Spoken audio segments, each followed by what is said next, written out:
Bum, bum, bum, bum, bum, bum. Guys ready to roll?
Bum, bum, bum, bum, bum, bum.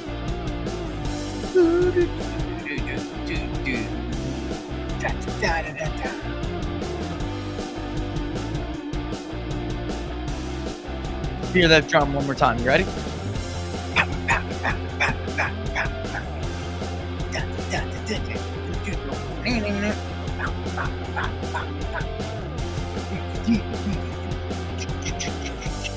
Symbol.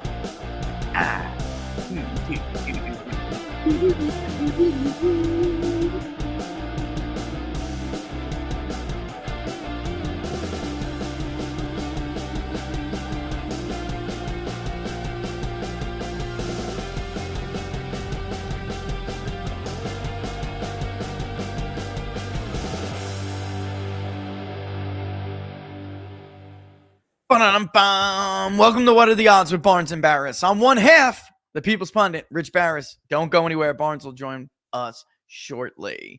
Wow. I mean, what a big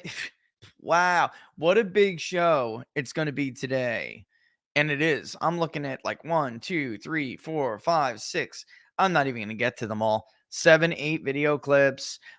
Some polling data that's fresh, brand new polling data. Locals, you would have had it already, but I let she can do whatever the hell she wants. My tech girl, and she took off and was out of the office. She was gone out of the country. And I thought everything was going to be fine over the weekend, and I couldn't get in. I was like locked out or something. So it definitely backed me up here, but that's okay because we're just going to keep going. And that was kind of the point of this. If you remember on Inside the Numbers on Friday, I told you we were doing it like this on purpose. And this is a way for me to show you that I don't want to say other polls are full of crap, but other polls are full of crap. And public opinion doesn't move like this, as Robert and I have told you over and over and over and over. So that's how we're releasing the polling data. We'll show you what it was a little bit before the convention. Nobody really watches the first day. We'll tell you what happened during the convention, what it was like and here he is, Barnes. On Friday, I told them this is what happened in 2016, for example, when Hillary did get a bump in our polling, but it took like 4 days, to register, 5 days. It took 4 days after the convention to see anything. And then it leveled out and was gone. And by the way, that was when we swapped from our register voter to our likely voter sample. So there was already distortions in the data that we were trying to work out. I mean, very much experimental, and we ended up doing well. But I'm going to show them the same thing this time, but I do have obviously specific stuff we're finding on our RFK, where these voters would go, what they're telling us. But what's up? Let's just start with that. How you doing, brother? How's this week going? Huge, just huge, huge, huge, Yeah, huge. yeah. I mean, sometimes we see, you have to wait 20 years to live a year. Sometimes you live 20 years in a year, In a and year. we've Yeah. done it really in a month. I mean, but I mean, three of the Yeah. most iconic political photographs in American political history I got one. between Trump's mugshot, Trump's, Yeah. fight, fight, fight after the near Yep. assassination, and then credit to Trump, brilliant staging. I mean, with Robert Kennedy with the fireworks in the background. Huge. That Trump Huge. understood the significance and consequence of this visual imagery, and so yeah, I mean, we'll break down the DNC convention bump or likely lack thereof, Yeah. the impact of Kennedy, according to the so-called experts. Don't worry, there won't be any impact of all this. This guy, And this Trump, fraud, this fraud was just saying before, brother. This fraud was just saying before that the Kennedy vote was going to kill Trump in these states, right? He was just saying this. And now that Kennedy's out, throws his weight behind Trump, it's not significant. And then you have that. I don't even want to say his name. He's such a slimeball scumbag. Nobody should give this guy any credit. Megan, I love you. What the hell are you doing having this fraud on your show? hey, Have me well, on and I will decimate him. Have I'll me make on this. side by side with that fraud and I will destroy him forever. Well, Forever. He never has the balls. He doesn't have the balls. Anyway. Well, what I've offered is the same thing I've been offering since 2016. Offered it throughout the Republican presidential primaries of that year, and what offered Nate Silver and Nate Cohn that I will take a bet that I know I'll take a bet that their predicted margins concerning Trump's opponents would overstate Trump's opponent support, and I predicted that offered that bet throughout all the primaries, every state except Utah, because I knew you can't trust the Mormons. Yeah, he's a funny state, brother.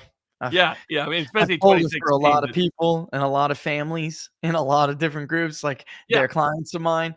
It's a funny group of people. Oh yeah, they're very idiosyncratic. But I knew they weren't going to take Trump.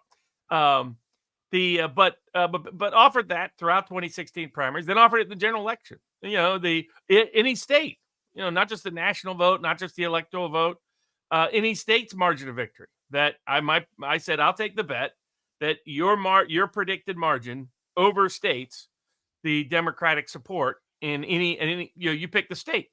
And Nate Silver, Nate Cohn all refused to take any bet at any time. They were scared to put their money where their mouth is. I offered the same bet option in 2020. I said, pick a state, pick electoral vote, pick a popular vote margin, you name it. I'll take that you guys have overstated the Democratic margin. That what you're calling the predicted margin will overstate the Democratic margin. Once again, both Nate Silver and Nate Cohn refused to take the bet. By the way, I would have won no matter which state they picked, no matter which vote they picked in 2016 or 2020, because literally every single state, they overstated the Democratic margin in both elections. Every single state. Of course. I mean, that's an extraordinary achievement. 50 for 50, overstating the Democratic margin in 2016. 50 for 50, overstating the Democratic margin in 2020. Picked a bunch of Senate races, said we could bet these in 2018, 2022. Governor's races, same way. Refused to take the bet. For people that don't remember, they were predicting Democrat was going to win with ease in Florida in 2018. We never would have heard the name DeSantis any further. Again, they would take it. Open bet once again to all those people that either Nate Silver, Nate Cohn, or anybody in their world, or anybody who believes in them, that I will take any bet, bet that their predicted margin for the Democrat overstates the Democratic margin, and you pick the state. Just pick any of them. I mean, that's how bad they are. I'll give you forewarning. I wouldn't recommend you take that bet because you'd be 0 for 100 in the last two presidential elections. I was just going to say, I mean, in truth, this is their record. And I'll get into tiny crystal balls in a minute, okay? Who also is a hack and a fraud, all right? Because he was, honestly, when I'm on Tim Pool and the announcement comes out that Robert Kennedy is running against, running in the primary, he's out there saying he's going to end up an independent. And if he does, boy, Trump's in trouble. Now, all of a sudden, It's not significant. It's literally, and I'm going to get into this and I'm going to show some numbers. It's literally the definition of statistically significant. And they know this. They have to know it. Otherwise, they're dumber than I think. But on their predictions, or ever thought, on the predictions, it's like a broken clock. The only time they've ever been right is because it's the broken clock rule. If you are the same thing all the time, folks, then the broken clock is right at least twice a day. If you align, whenever they do understate Democrats in terms of the national expectation in polls, barely. then they'll do well. But even elections they took credit for, if you looked under the hood, they were overstated right for the wrong Democratic time. support district by district in 2018. They were right for the wrong reasons too. Yeah, exactly. In fact, in 2/3 of the districts, House districts in 2018, put it this way, here's how you know how it was so bad. After they failed, took credit for 2018, they never did a House estimate again, district by district. So 538 abandoned it. Nate Cohn abandoned it. Well, why is that? Well, why were they scared to put out? I'm going to once again put out today. I'm going to give you my prediction as of this moment. We'll be adjusting it all throughout the year. But my prediction of the margin of victory in every single state and in those congressional districts that are considered close that have electoral votes throughout, for as well as the national vote, give you a turnout estimate, vote estimates, margin estimates, you name it. People should be willing to put their money where their mouth is in these so-called modelers like Nate Cohn and Nate Silver and G. Elliott Morris. I remember when he was a grad student trying to weasel his way into this world. Elliott? Yeah, absolutely. Elliott, back in 2016, I was explaining to him why Pennsylvania was badly overstating the Democratic margin because they were not capturing the rural working class vote and the small town working class vote. And what for census purposes would actually be called suburban working class vote. But it's not in a lot of the way the polling metrics. Which confuses people when it comes to the poll. Right, exactly. Which is why they've been doing that since 1968. Remember, Kevin Phillips talked about it in Emerging Republican Majority. He goes, your version of a silk stocking suburb is not the new suburb, is not all the suburbs. And I explained this on Friday too. Like if you look at the AP Votecast for some of the other metrics, and then the Edison does, honestly, there's certain things about Edison, geography being one of them, that's actually more closely associated with our methodology because, you know, if you take someone's self-reported area type, and by the way, I'm not mashing ActiVote, but they had Harris +1 in Pennsylvania, and she was ahead in the rural vote. Like you did something very, very wrong. All right. So yeah, that's part response bias. But I also would suggest you cannot take people's word for it. We ask people where they live, what area type. But it doesn't mean we wait by what they tell us. We wait by what we know about them and where they are, you know, and if you it's like, how could you argue that likely voter models that only are self-reported are inaccurate, which both Nates have done, by the way, because self-reported likelihood to vote is notoriously inaccurate and people say they're going to vote when they don't. If that is the case, then how could you wait for area type by self-reported area type? Most people have no idea what kind of an area type they live in. That's the truth. A ton of people where I live, they're in a small city, they think that's urban, you know, like you live outside of that small city, that's a burb. That's a, you know, kind of that's a metro burb. I hate to break it to you. Most of the areas in Maricopa are listed as urban, you know, by census region, but they'll tell you, oh, I live in a suburb, you know, so it's totally different. And yeah, so this is huge. I got a bunch of clips I'm going to play because before we get into it, I think it's important we listen to what Bobby himself said. I just want to tell people, because you know it and I know it, this idea that, like, you know, different people, you, Tucker, others were like running around brokering some deal and like Bobby was getting, you know, promised some position is total bullshit. And I just like want to dispel that, you know, that isn't true at all. He wouldn't, first of all, you know the guy better. He wouldn't even ask for a position like that. Like that is not at all his style. And Trump wouldn't offer it. Like that's not his style. Like this is the media just patently making shit up. Like there's some kind of dirty deal they did and he's going to get some kind of a job. No, that's how you roll, bro. Like, so when Barack Obama pushed out Pete Buttigieg from the primary in 2020, and he had 2 weeks to basically deliver South Carolina to Joe Biden and get rid of everybody. And then when people didn't leave, he had Super Tuesday that Bernie was going to clean up from Texas to Maine, and he had to get rid of everybody. That's what he did. He promised Pete Buttigieg, you'll get this, blah, blah, blah. That is not how this went at all. And it was like all of these different people who knew each other, and they, of course, know each other, have been kind of like saying, like, you guys have more in common together than any one of you have with Harris. Like, so this has to be about, what direction you want to see the country going. It might be the most innocent team up I've ever seen in American politics. And by innocent, I mean there legitimately was nothing in it for Robert Kennedy. There was nothing offered for Donald Trump. That's not how it works in the political world. Like, this is once in a lifetime you'll see something like this. And instead of like reporting it as that, they tried to dirty it up, man. They tried to dirty it up. And that's why it's like, I'm going to play a couple of clips from Kennedy. One of the things that jumped out at me, and I don't know if we have time to get to every one of them, but when he said, I was hesitant because I know how much this is going to hurt my family. Not only did he not get anything for it, Robert, he's going to be punished for this. He already is being punished. These are bullies. They were like the bitches who never got picked for kickball, like on the playground. So then when they get older, they use the power of the state to hurt everyone, to get back at everyone. That's what they are. They're like statist bullies. You know what I mean? And this is dangerous for us. What was the first thing Biden did? Or not Biden, because he's retarded and running around totally clueless. It's not him. I mean, who's running the country right now? The guy had to spell, people who don't know. Guy had to spell, almost collapsed before. There's nothing on his schedule. Like, who's running the country? But what was the first thing the administrative state did to Robert Kennedy after this endorsement? They yanked his damn security. They yanked any hope of him protecting himself. So now he has to go back to that firm that's like $250,000 a month to make sure he's protected and his family's protected. This is insane. These people want you dead. This isn't like a disagreement over, I'm sorry, man, but like at some point we got to have this conversation. They tried to kill Donald Trump. You think some 20-year-old nobody with no renown, with no history of anything, just happened to know the right roof? Just come on, just stop. Like, this is so bad. And the first thing they do to a guy whose father was killed, a guy whose uncle was politically assassinated by the state, or at least nudged by somebody to do it by the state, Malcolm X style. The first thing they do to a guy like that is yank away his security. I mean, Robert, oh my God, this is like, I never want to hear about Vladimir Putin, the tyrant, again. Like, ever. This is way worse. All right, let's play the intro from Bobby, and then we got to see how the media reacts to this stuff. But just let's do them at one at a time here, because it's hard to like explain the appeal until we see it.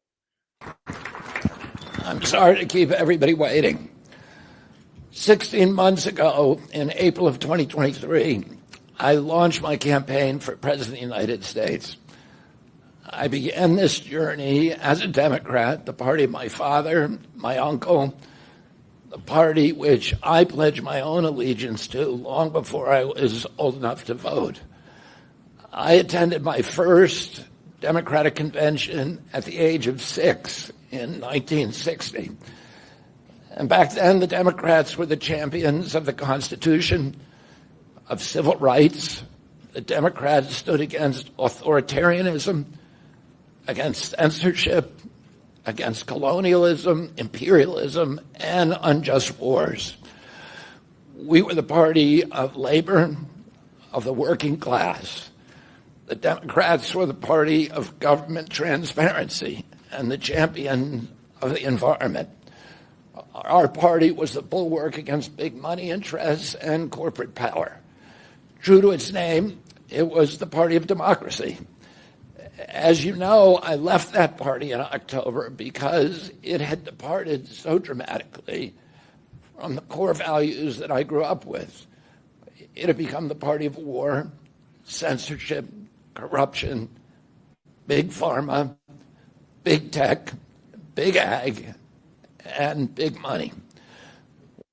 So much of what we have talked about in the past. So he starts off, that's his intro to this speech. And I got to get you, I want your opinion about this, man. I got to tell you, and the RASP actually worked, in my opinion. Like, it very much even worked. Like, people were like, of course, being childish, you always know when they're scared because their like maturity level falls to that of a preteen boy, and they start like making fun of people and saying dumb shit. I actually think they know it.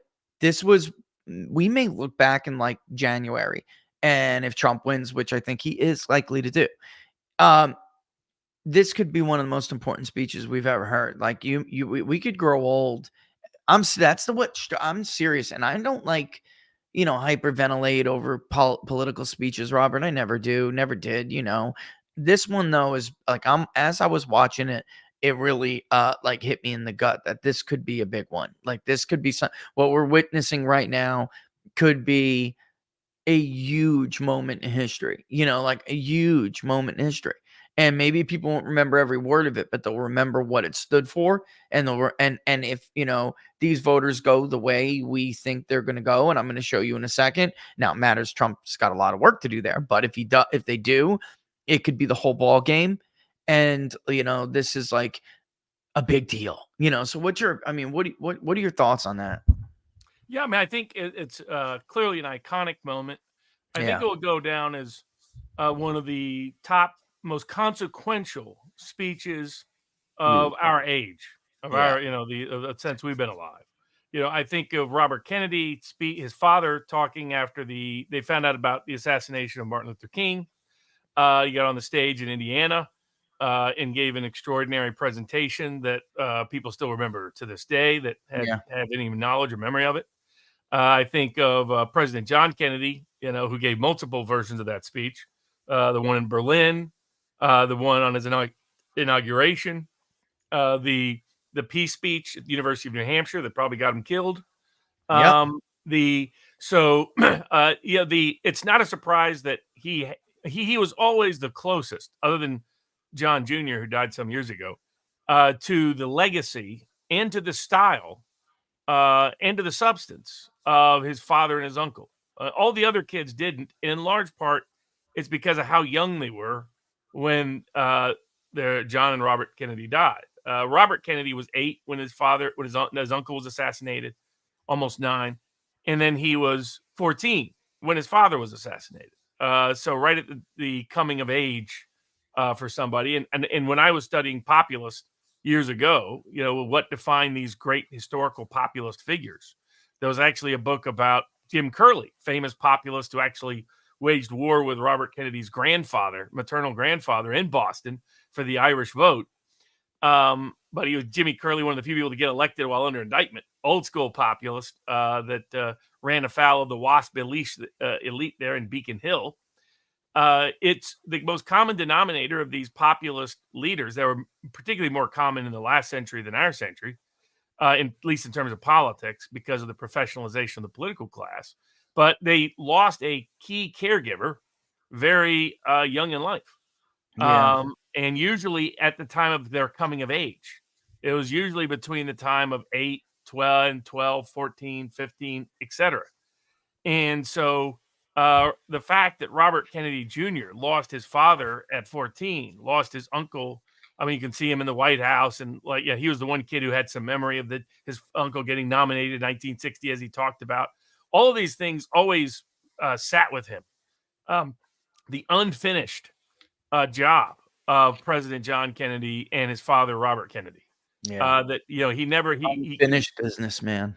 Exactly. And he can regale you with detail about when he was on the train, where they expected it to be a short trip for his father's casket.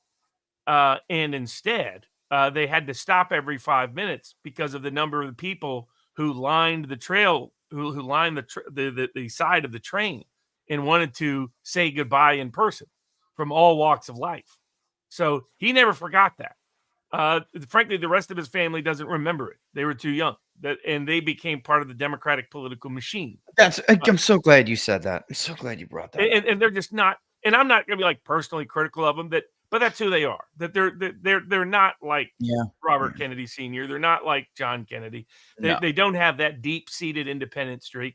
They didn't have certain unique lived experiences that both of them did, dealing with the WASP elites when they were upstart Irish Catholics. They don't have any of that. Robert Kennedy Jr. always did. I mean, that's why he was the one. That's why he's always been the most effective spokesperson.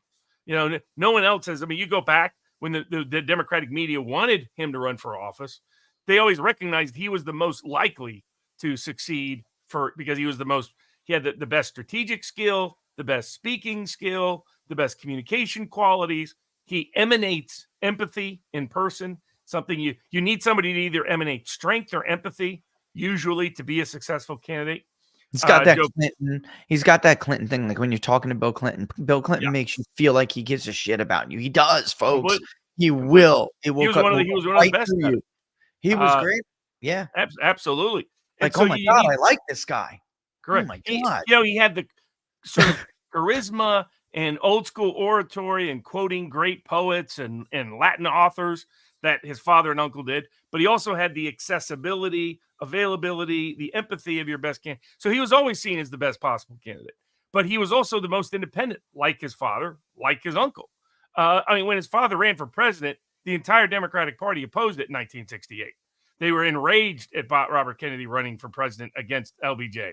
Nobody did that in that time and day. Nobody did it to LBJ, period. And yet he did. Every union but two opposed him. Every Democratic State Party chairman but two opposed him. As I like to remind Robert Kennedy Jr., one of those was from Tennessee that still stood with Bobby Kennedy. Yeah. But, so he has that tradition, but he's very independent. And this alliance, that's what it is. I mean, that's why they're trying to dismiss it and claim it's a quid pro quo, because they want to diminish the fact it's an alliance. It's an alliance of issues, an alliance of ideas, an alliance of parties, an alliance of principles, an alliance of policy. And that's what it needed to be to succeed in both in the campaign and in office. And it was an alliance that Trump wanted to actually make in 2017. But what happened is it got derailed by the Republican establishment that captured his transition team through Chris Christie and Bob Corker and Chris Christie.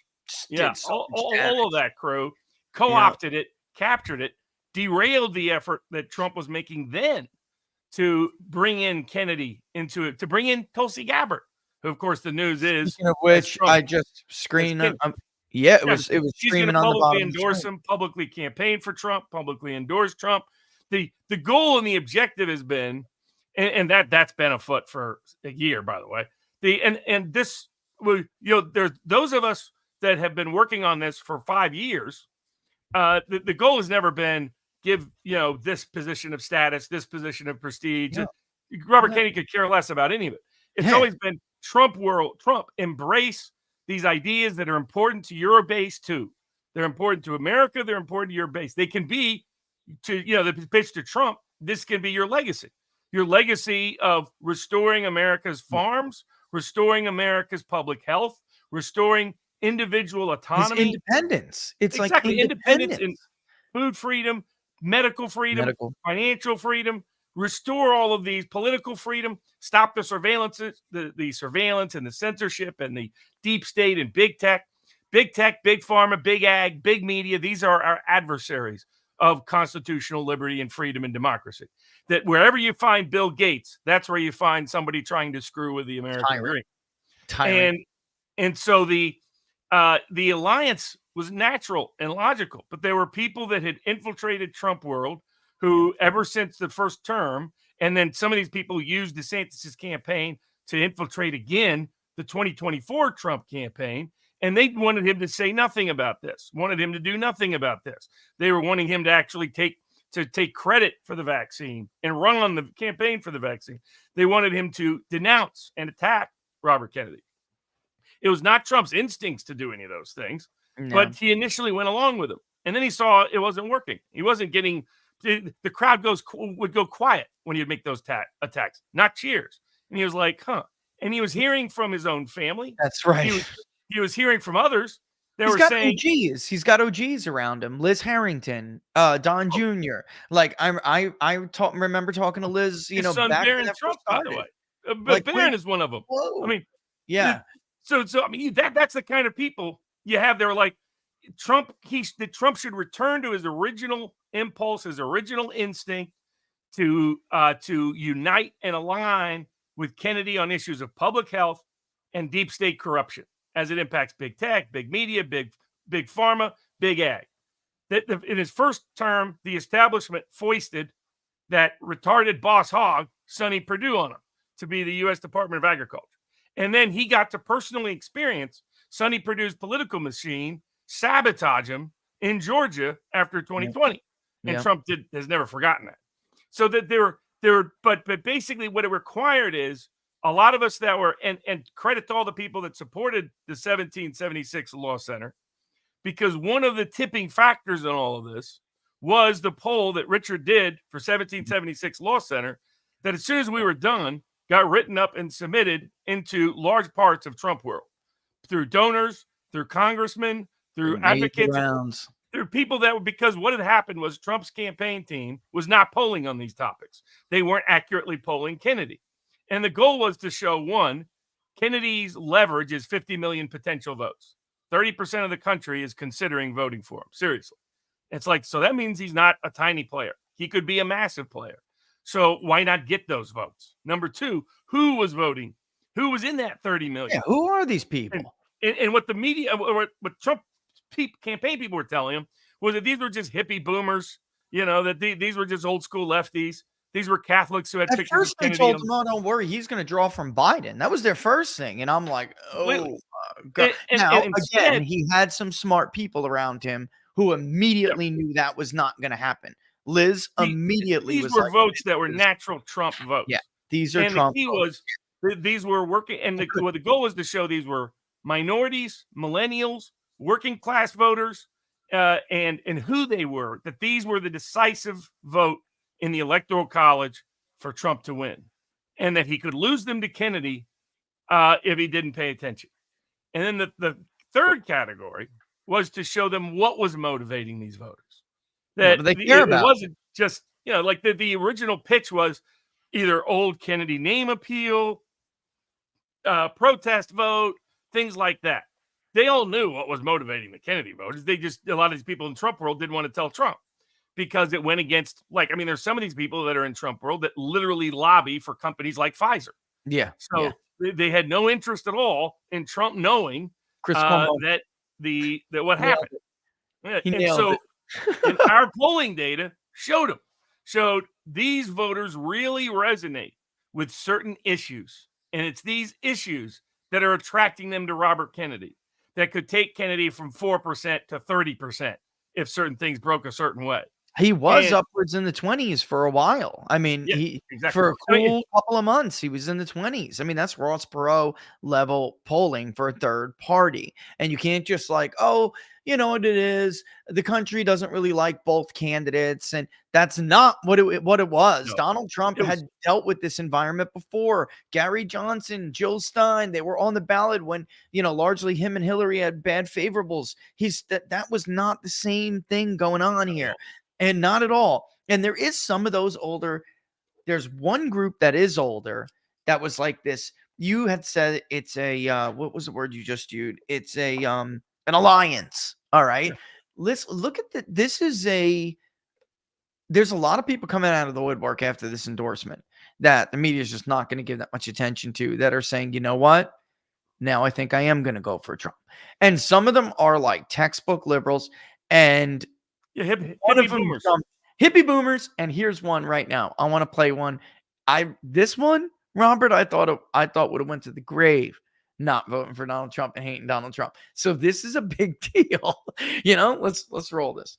Let me just be perfectly clear Brett about Weinstein. this. I think the modern Democratic Party is an existential threat to the Republic. And although I am a Democrat, I've been a Democrat my whole life, the party that I see in front of me today is literally the inverse of the party I signed up for. This is now the party of war. This is the party of racism. This is the party of censorship. I don't recognize this party. There is no conceivable scenario in which I would vote for Kamala Harris. I just simply will not do it.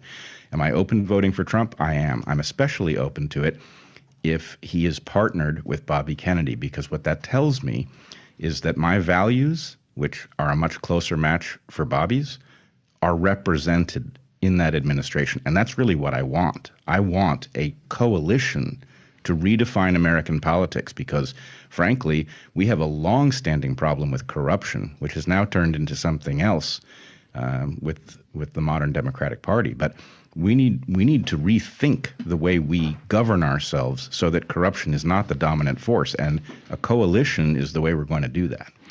He just brought up 2 of the 4 freedoms in the 4 freedom poll in like a 1 minute and 15-second clip.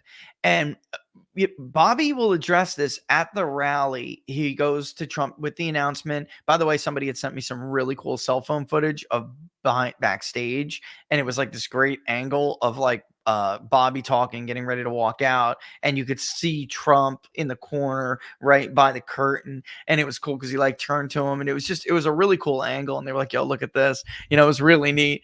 But then he goes out there, and this is of course the media point of view. This is right, I believe it's Right Side Bro. Oh no, okay, it's Real America's Voice, credit where credit's due. This is their video, and he brings up one of them so important, and he said it's going to overlap with what you just heard and why there's this synergy with Trump and Robert Kennedy. And he asked this question that's just so plain to everybody. It doesn't matter if you're even political. There's like this thing going on in the country, Robert, where speech is under assault. There's this thing where medical freedoms are under assault. There's this thing where it's just basic stuff like, food, there's inflation. It's all price. It all goes through these big people. They control all these prices. And the government, of course, can kill you with those prices with bad policy. And they're not going to do anything to big food, at all. And you're just going to have to pay for it. But he talks about speech and censorship in the most like down to earth way. What is Brett Weinstein, even though he has not been favorable to Trump, over the last, you could see this evolving thing going on with him, but he's been interested, or not concerned is a better word, big pharma and censorship, right? And this is what he says during the rally. I want to play this real quick. The basis of American democracy is the free flow of information.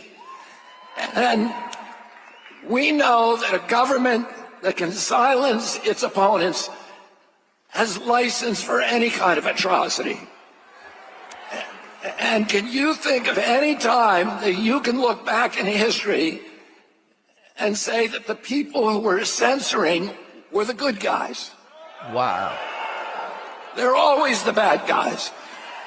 They're always the bad guys. They're always the bad guys. It's always the emperor. It's always the empire. It's always the Sith, bro. All right. It's never, they're Nazis. They're Maoists. They're Stalinists. Nobody has ever tried. By the way, for people, so important. Why the Boston Tea Party, the tea tax was such a big deal. It wasn't the tea. There was so much other included in there. They were taxed on the paper that they were going to write, the ink that they were going to use. Why? Why were they so mad? It wasn't even a big tax. Why were they so mad? Because that's their way to get the word out. It wasn't a tax. It was a censor. They were trying to stop them from writing pamphlets, stop them from printing pamphlets. And they said, you don't get to do that. That was so important. And they're always the bad. And I'm not even saying like the British are among the most evil, like example that we just rolled out, but it nevertheless is evil to try to stop people from speaking their mind, and meanwhile, on the other side of this, we got Tim Walz saying, I think speech is up for grabs. I mean, it's not infinite. It is basically infinite. It's like, unless you're going to hurt somebody, the free speech is there to protect the bad speech that nobody wants to hear. That's the most important speech to protect. And he just makes this like really simple question. Have you ever seen those who are censoring? Is it ever in history? Are they ever the good guys? No, they're the bad guys. Always the bad guys. And just, that was such a huge line to me, man. You want to see on the surface what we found here so far? And what stinks is that like they scooped us. So everyone knew the announcement was coming. So only Wednesday and Thursday, most of this was collected because we knew it was coming Friday. When it did come Friday, we couldn't keep asking because the third party vote, well, at least with Robert Kennedy, is off now, off the ballot. So we had to ask these people. And this is what we got so far. All right. And here it is. All right. So what if Robert Kennedy Jr. endorsed Trump for president? Only one way to find out. Ask people. You just ask them, Anyway, immediately 42% said they're going to vote for Trump. 26% said they're going to vote for Harris, which is only 1 in 4 from the supposed own party. Get this, though. Now they're supporting somebody else, but they are persuadable to support Trump. So this was before he actually endorsed. All right. There's 12% that are unsure. And so the number I'm going to give you guys is actually low. It's low because that unsure are potentially not voting. Trump can do something with them. That 12%, if he takes on the right issues and does it correctly, these people aren't even going to be on the radar of the New York Times poll. I'm telling you, they're not. They're just not. They're going to be screened out because they have very low vote history. Their pollsters will not believe them and they will throw them to the side. All right. But that other 15%, that absolutely is a persuadable vote. They really don't know where they're going right now. And people will do that and kind of throw their vote away. So you follow up and ask them, what if Kennedy endorsed Donald Trump and began to campaign for him? Would you support Donald? Would you consider voting for Donald Trump then? And they're a yes. So overall, even without that 12%, which you can get out, it's a tough, it's a tall glass. It is. And you got to target them. But combined, Robert, we're talking like 60% of Kennedy's vote is a Trump vote. When I said that on Twitter, people immediately, of course, as always, oh, that's bullcrap. He's not going to get 60 to 25. He could get more to 25. I got news for you. And Tony Fabrizio came out even more bullish and said, look, this is what we're getting. All right. And popped his numbers up. And he's already got Trump at 60 in some of these states, 66 in Nevada, which I believe, because that's like one of those states where there are tons of these voters as a share of the electorate. It's disproportionate, right? North Carolina, I could definitely see that. You have think Hyde County, where there's still a registered Democrat advantage and Trump is winning 60% of the vote. Definitely, I can see that there. Pennsylvania, I think their number's low, Robert, because that's another state where we see a lot of these voters. But, in for instance, your state, there could be, that could be hard to measure. Because these are people that they live off the grid, man. A lot of them live off the grid. Voter file's a bad number for them. You got to try to target them by, digitally target them in some way, shape, or form to get them. And there really are only two that are effective at this point, but it can be done. What do you think of that? I think this is, and by the way, remember, sampling errors for subgroups are higher. We actually could be overstating Harris's support here with that group. We could. What do you think? What are your thoughts? Well, yeah, I'll have some estimates later by state, by demographic, by the general popular vote as to where I think this is going to go. But essentially, it's always been a threefold process. One has been to that Kennedy drop out and align with Trump. The second part was a really effective endorsement and campaign surrogacy and voice for Trump. What he provides is he provides a political permission slip for people like Brett Weinstein to vote for Trump. People who otherwise couldn't imagine themselves saying they're voting for Trump are like, well, Robert Kennedy's voting for him. So, that makes it easier for them to say so publicly. And you've seen a huge amount of that on social media. And then I've seen it in my personal text and DMs. And then what you're talking about is the third step, because the key to this alignment isn't the personalities, but is the policies. The key to the alignment is Trump embracing political freedom on issues of censorship and surveillance, embracing financial freedom on issues of Bitcoin, crypto, and the Federal Reserve, on issues of food freedom, of restoring healthy food to our food supply by empowering small farmers rather than letting big ag run them out of business like they're trying to do the Amish and farmers like Amos Miller. One of Robert Kennedy's most popular tweets ever was his tweet in favor of Amos Miller against the state of Pennsylvania. That's not a coincidence. That's what our polling data, everybody was skeptical. Then last but not least, I was skeptical. Yeah. I was just going to tell you, I just want people to know that when we were working on this project, I was skeptical. Was I not? I'm like, I think it's a marginal issue. That's what I thought. I really did. I think it's a margin. I've never polled it like that before. So I just didn't dawn on me how widely accepted that is. And then within that wide, that broad, very broad support, you have a very intense group of people who that means a lot to them. And that's the kind of people who are voting for Kennedy. Exactly. And what it was is the only way Kennedy could get this couldn't have happened if he would have just endorsed him a year ago. It wouldn't have had the political impact. It Yeah. wouldn't be. Why? Because Kennedy Totally. hadn't spent a year developing millions of voter support. I mean, over 100,000 people volunteered over millions of hours to get him on the ballot. Over 1 million people signed his name to be on the ballot. That his voter support was up to 50 million people saying they were seriously considering him voting for president. That could only happen by him spending a year campaigning, by him spending a year on podcasts and radio stations and direct interviews and social media and direct outreach, talking to people. And he was talking to them about food freedom, medical freedom, financial freedom, political freedom. Restore the small farmer to the center of American food supply. Restore the individual determining what medicines go into their bodies, and hold big pharma as liable as anybody else when their products cause us injury, and whether it's vaccines or anything else. Restore financial freedom, the ability to access alternatives like Bitcoin and crypto and not be dependent on fiat currencies from central banks and central planners. And of course political freedom and the surveillance and the censorship, and restore more independent liberty, and do what his Uncle John wanted to do effectively, if not literally, disperse the CIA to 1,000 pieces to the wind. So the first part of that was him dropping out and seeing Trump as the path and them aligning. Second part was how that was done.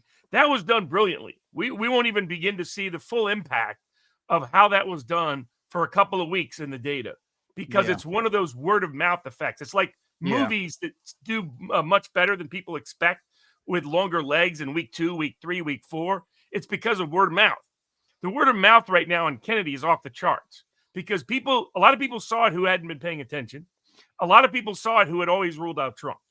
And the way in which two things happened. Kennedy gave a brilliant speech explaining why the Democratic Party is an existential threat in its current form, and explaining why he had no choice but to embrace Trump, and that Trump was embracing all of the freedoms: political freedom, medical freedom, food freedom, financial freedom, all of them. And that he had committed to that in person by saying Kennedy would personify his commitment to that in a future administration with commissions and other aspects. And then they saw the second part of that, which was on Trump. And Trump delivered not only the stagecraft and the lasting visual imagery, but he made public commitments to him. And all of Kennedy world, which had been skeptical of MAGA, saw all of Trump world wildly embrace Kennedy, cheered dramatically for these core policies. Make America healthy again became an immediate tagline that even Trump said nobody had cheered more for a guest he had introduced in his entire personal, professional, and political history than Trump voters cheered for Robert Kennedy. And that was a message to Trump, Kennedy's voters, to say, well, okay, actually, we are welcome. This is serious. This is sincere. This does give us a real opportunity. And for those that have been in the weeds on these issues for decades about medical freedom and food freedom, it was the biggest embrace and the biggest platform they'd ever got. And so it was going to send them to the moon in terms of enthusiasm. And they're going to share it with their friends in every form of social media and interpersonal interaction. And many of these people are tightly rooted in their communities. They're community activists at different kinds. So they're the kind of people. It was why it was so easy for Kennedy to get 100,000 volunteers to give over 1 million hours to put him on the ballot within a month. And it's because that's who these people are. So they're the kind of people that have they're multipliers, and they're multipliers that show up over 2 weeks, 4 weeks, and 6 weeks, because they're talking to their friends, they're talking to their family, they're talking to people they know. Those people then talk to others. They talk to more. It's the best form of verification and validation is when you're getting it from someone you like and you trust, not from a media source, not from a social media, not from a TV ad, but someone you know and you trust. And Kennedy has more of these people than any independent candidate in American history, frankly, more than Wallace or Perot did in terms of committed. Why? Because these are people that have been committed to Robert Kennedy for 15 years. And so that's why that went as it went better than I thought it could go. Kennedy I knew he could stand up and knock it out of the park, and that's Kennedy. My only concern was, okay, is Trump going to fully deliver? Does he fully get this? Because it feels like he does, But he knows You stagecraft. don't know until you don't know until the rally and you hear And him. what we showed was it wasn't that MAGA voters were voting for Kennedy, but a lot of MAGA voters liked Kennedy because of what Kennedy stood up for in the lockdowns, because of how he stood up against the vaccines. They and a lot of them have residual. We both know the conservatives that utterly hate Kennedy. Any name Kennedy, they start frothing at the mouth, and when they hear the names Kennedy, they don't realize they're the vestige of like most of that's Ted Kennedy over the last 20 years. A portion of that goes back to how the deep state infiltrated the John Birch Society and convinced them that the Kennedys were their threat rather than the deep state was their threat. But that's a whole nother hush-hush story. But there's another wing of Trump MAGA supporters that has always liked the Kennedys, that has always liked John and Robert Kennedy, that saw those as lost opportunities in their passing, that have been skeptical of the official narrative of their assassinations. And Robert Kennedy represented the best of them and reminded them of the best of them. And so the MAGA vote was a natural overlap for these issues. They want medical freedom too. They want political freedom. They want health freedom. They want financial freedom. It's more the younger portion that wants the financial freedom because they're the ones that are hip and know all the Bitcoin and the crypto and what have you. But they all love all the others because they've been victims of censorship. They've been victims of denial of medical freedom. They've been victims of not being able to get the food that they want and need. But especially what our survey had told Kennedy already knew, told Trump's camp was, oh, look, all these new young voters that are divorcing from the Democratic Party but aren't yet marrying the Republican Party, they really care about Here's these what issues. they care about. Yeah. Because disproportionately, working class minorities and millennials suffered from discrimination related to the COVID-19 vaccine. Disproportionately, they knew someone very close to them Physically who had physically suffered a disability or death from the COVID-19 vaccine. Yeah. And you're talking about numbers in the 30 percentile range. Talking about a ridiculous number. And then these are people that care about their kids and care about themselves getting access to healthy food. They've seen what the food supply, corporatized, mechanized, industrialized food supply has done over the past half century because they see it in skyrocketing obesity, skyrocketing chronic disease, skyrocketing diabetes, skyrocketing autism, autism that nobody ever heard about. Everybody now knows somebody close in their family or a close friend that has an autistic child. Yeah. And they're like, well, what's happening? Something's going AWOL here. And a lot of them have investigated on their own, and they've become committed to not only medical freedom, but wanting food freedom. I want to go to the local farmer's market. I want to get real organic food, not the fake organic they sell at Bezos's Whole Foods that turns out to only have organic arsenic in it. They want something and who do you trust more than anybody? Like your local Amish farmer, for those that have access to them. Like, people I know those close people to you. Yeah. People that are close to you, Robert. And all of a sudden, these are the people they're being denied access to. These are the people whose farms are being shut down. I mean, and instead we're being stuck. We got to all see it. Kennedy saw how important it was for him to get active at a different scale during the lockdowns. He's like, this is what, if the Fauci's and Gateses of the world run our world, this is the dystopian nightmare grid it looks like. We can't go to church without their permission. We can't go to send our kid to school without their permission. We can't even leave our home without their permission. We can't see a loved one on their deathbed without their permission. We got to take and stick into our bodies and stick into our little kids' bodies anything that the government tells us to, anything the system tells them to. And if we object, we lose our jobs. We object, we lose our livelihoods. We object, we can't get our kids into school. And so this is what amplified and intensified this message. And what and so again, credit to everybody out there who supported 1776 Law Center to be able to get this poll done. But that deep poll was the final thing that pushed Trump over. And the people that were in the fundraising camp got the polling information to him. And that's when he embraced financial freedom, and he started to reach out. And of course, the last tipping of what accelerated the timetable of all this is when they tried to kill Trump. And it's not a coincidence. It's the day after he's talking to Robert Kennedy. Let's get this done. Because when he stood up and said, fight, fight, fight, that meant the worm had turned. And he was no longer going to just try to compromise with him, just try to cooperate with him, just try to deal with him. They tried to bankrupt him, tried to imprison him for life, and now they just tried to murder him. And in his head, they cannot be appeased. They cannot. Of how he grew up. There was one name that connected to. The attempted assassination of him connected him to the assassination of Robert Kennedy's father and Robert Kennedy's uncle. Yeah. And from that moment, he was like, well, fine. If this is how the system is going to go, I'm going to work with Robert Kennedy and we're going to take down the whole machine. And then he gets up there. Not only does Kennedy World see how Kennedy's topics and ideas are embraced in live time in a dramatic manner, but they see Trump say, I'm going to commit to a commission on public health that Robert Kennedy's going to, we should have the equal to a National Security Council. We should have a National Public Health Council. And the National Public Health Council can be run by Robert Kennedy. And the NIH and the FDA and the USDA and all of the rest, CDC, report to him as part of that National Health Council and put him on both councils. On the National Security Council is the pretext for all these endless wars, for the global surveillance state, for the global censorship with collusion with the state. And so you incorporate him, and that convinces the Brett Weinsteins of the world, oh, I'm going to have a meaningful voice in a Trump administration. And Trump is not going to repeat any of the errors of 2016. He's learned the lessons of what Huey Long learned. He said, first I tried to work with him. Now I just crushed the SOBs. And when they tried to murder Trump, he realized that the worm had turned, reached out to Robert Kennedy, and credit to Robert Kennedy for keeping his door open. There were a lot of people in Kennedy's camp who didn't want that door open. But Kennedy believed more than anything, he wanted to see the unfinished business of his uncle and his father in the modern age finished. And the only way that he realized the only way that could happen is if he and Trump worked together in a unity ticket. And they were both savvy enough and strategic enough to do it. And they're both such good natural campaigners that what you're going to see is they're going to make sure that this message continues to get hammered home to those independent young voters. So like the numbers you're seeing are literally just the beginning of the movement.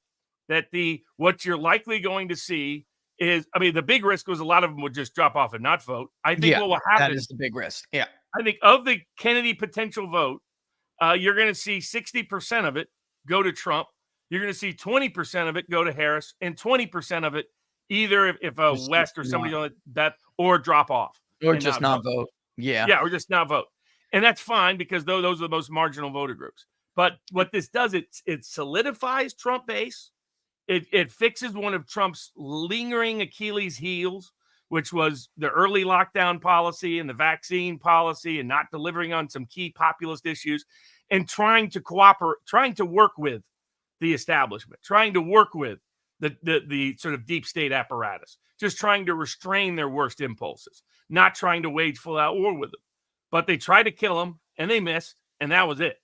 And Kennedy was always there, providing him the means to make that change and transition happen by having the volunteer base, having the voter base, having the public appeal and public. What it is if they care about those issues, they might not trust Trump if he just says it. But when they see he and Kennedy on the same stage, they believe that Trump will deliver because they have confidence in Kennedy. He becomes a vicarious mechanism for them to have confidence in Trump, just like he's a political permission slip for a whole bunch of people to vote for Trump, as you've seen all across social media all weekend. And there's another group too that is like the angry DeSantis people who really I don't think are not even really Republicans. They were just like Trump haters trying to look for a home and they have no home. But they were going to Kennedy, and it's like, now what are you going to do now, right? You have the Jeb Ellis's and you're just intellectually unsound if you don't at this point completely 100% back Donald Trump. But this is media. Jimmy Dore is talking about voting Trump. Jimmy Dore. That's what I'm talking, dude. That's what I mean. That's the real group that we're concerned with here. The rest of them are like noise on social media that really are statistically insignificant. Like this is it's and the media knows that. And I'm going to make this point in a second with two clips. Like, you have all these people full of crap saying it's not that significant. It is. Here's what happened when he was giving this speech. And then I'm going to show you, it's actually a clip from Charlie Kirk. I was watching Charlie and he got it. And he was talking about what you're saying. Like there's a group that it's more natural for them to go with Trump. Now, I love what you just said, though, that you better coin that because you really it's a political permission slip for these people to do this, to go and support Trump now. And they were already kind of naturally inclined to do it. But there's I don't want to say they totally don't trust him, but they were not fully on board. They did not know if they could, like Brett Weinstein said, What he's talking about is being represented in the administration. I don't know that I'm going to be represented in the administration. This tells Brett and other people like him, Jimmy Dore, you're going to have a voice in this administration. He's going to listen and he's going to hear the voices of people like you too. It's not just going to be the red meat, right? That isn't what it's going to be, which is great. I mean, look, the realignment we've all been talking about for so long has been hindered by so many things. And one of them is kind of just a natural bottleneck. We were going to get to this point with like the populist left and the populist right. And we were going to get there. That's a natural thing. There are other forces that aren't natural. The Murdochs and the Ryans and everybody else just doing everything in their power to regress the party. And this is a big step towards like they're fucked. To put it nicely, there's no way they don't have the organic power that this has and could have. And CNN, others, they know it. That's why they did this during the speech. You ready? Watch this. At an election, they installed a candidate who was so unpopular with voters that she dropped out in 2020 without winning a single delegate. My uncle and my father both relished debate. They prided themselves on their capacity to go toe-to-toe with any opponent in the battle over ideas. They would be astonished to learn of a Democratic Party presidential nominee who, like Vice President Harris, has not appeared in a single interview or an unscripted encounter with voters for 35 days. We've been listening to independent candidate Robert F. Kennedy Jr. from Phoenix outlining They cut the mic. Let's just listen to what the idiot says the rest of the way here. what led him to his quixotic quest for the White House to now dropping out and relinquishing the title of Democrat. He had a series of complaints about the party. We're, of course, going to continue watching his remarks.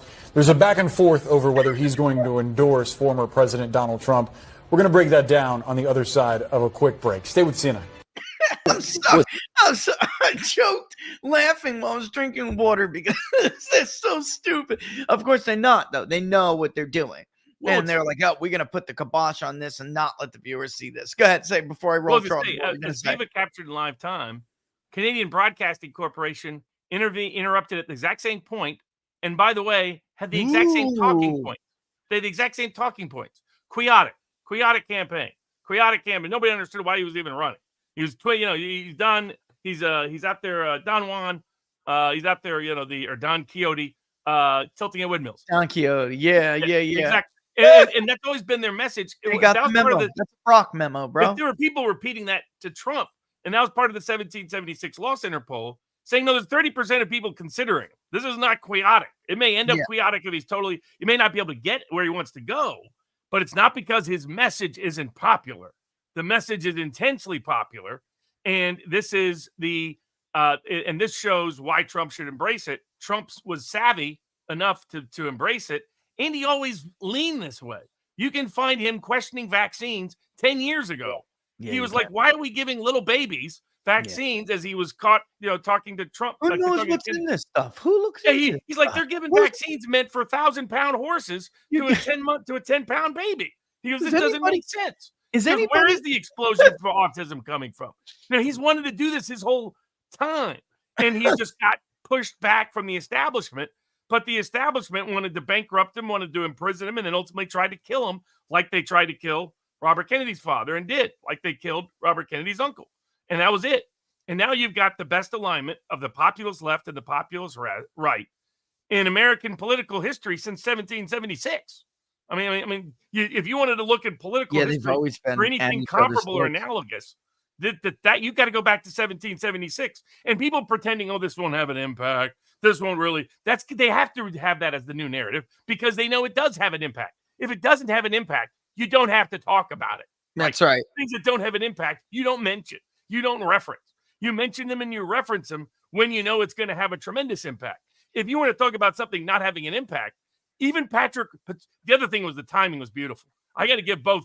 He textbook Trump. Can you imagine? They're saying, hey, let's do this the day after the Democratic National Convention.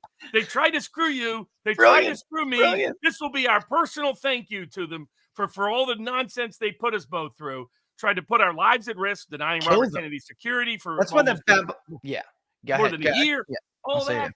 Oh, yeah, it cost him all the money with the lawfare. Same what they did with Trump. So they picked Friday, built the drama all week to step on the convention. And it was, by the way, it's what was driving the political betting market. It wasn't a negative reaction to the convention as much as it was, holy cow, Kennedy's about to drop out. And so the betting markets, as soon as that started to surge, Harris started to drop in the betting market. And Patrick Ruffini, he puts out Echelon Insights. Post-convention poll. By the way, this guy tries to milk the numbers all the time for Democrats. He's an anti-Trumper, dude. He's an anti-Trumper. And he did this after this and caught almost all of the now Kennedy out impact and the Kennedy endorsement impact. Yeah, and it's a dead heat. It's a dead heat. I mean, and this is a guy that is usually 5 to 10 points biased in favor of Democrats. And he had Biden leading still. I remember, I'm not going to say, who it was, but I was talking to somebody from a certain polling aggregate website. And at this point, Trump was up everywhere in the Fox poll, the CBS poll, the CNN poll. This is back when Biden was still in the race. And Patrick Ruffini was still dropping Biden +2s and Biden plus this and Biden plus that. And it was like, I remember a distinct conversation like, hey, do you know this guy? Like, what's your sense of this guy? And I said, no, he's legit. He's legit. He's just an anti-Trump Republican, and they tend to see the world a different way, and pollsters' decisions certainly impact their polling results. I mean, look, he is in there with like Quinnipiac and Marist still showing Biden up. I mean, so that's how bad this is for Kamala Harris, folks. All right. And I'm going to tell you right now, it's not done yet, but this actually looks really close to probably where we're going to end up. Like, Robert, there was like movement for like 2 points for like 1 day, and then it evaporated the next day. Like, I'm looking at this and listening to all these idiots, and I'm thinking to myself, what are they looking at? Like, who are they talking to? And I think maybe part of that is methodology, obviously, but other part of it is just they're full of it. They're full of, because here, let me play Charlie's clip, because this is Charlie basically saying what you're saying, but then he plays a clip with CNN. It's like he caught a rare moment of when they're like really talking honestly about what Kennedy is going to do or could do to this race. And it's like a state of fear. And they're going like looking at the battleground states, saying, whoa, wait a minute.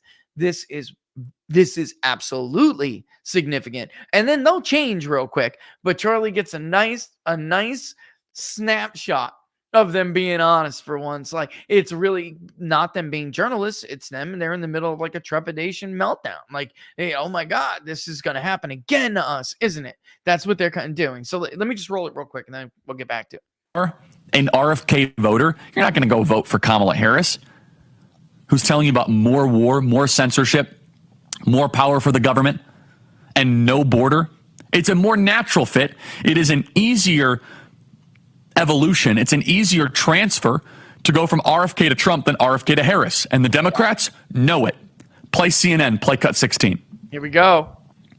Today, RFK Jr. suspended his campaign endorsing Trump. Kennedy telling reporters that Trump had asked him to, quote, enlist him in his administration.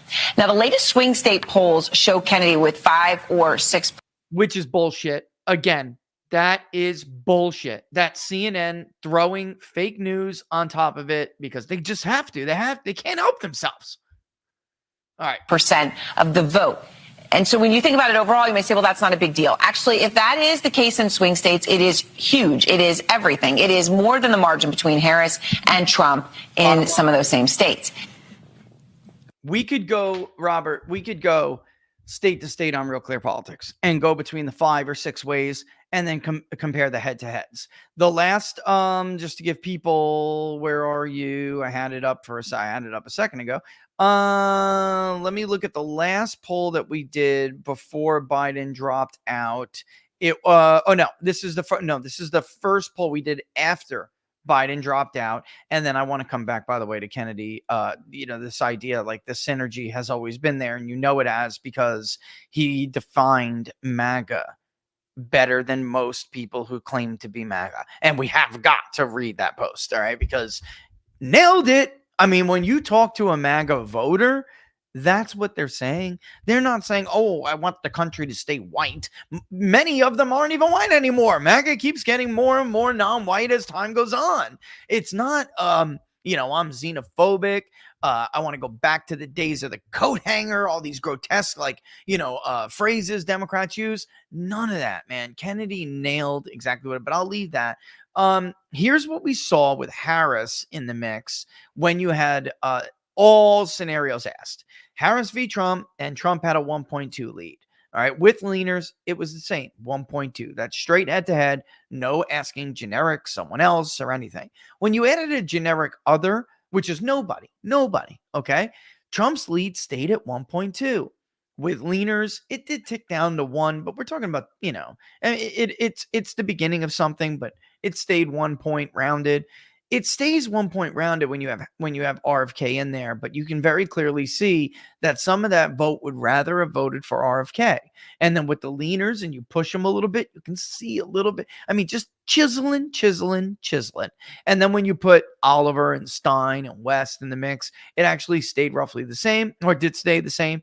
Then with leaners, it falls yet again. So there was this Trump was still leading, but it's like you see this group of people that have other priorities and have other issues. And if you gave them another choice, they would take that other choice. And RFK, of course, got the lion's share of those votes. And it's so obvious. And that disproportionately, I think, would have hurt Trump.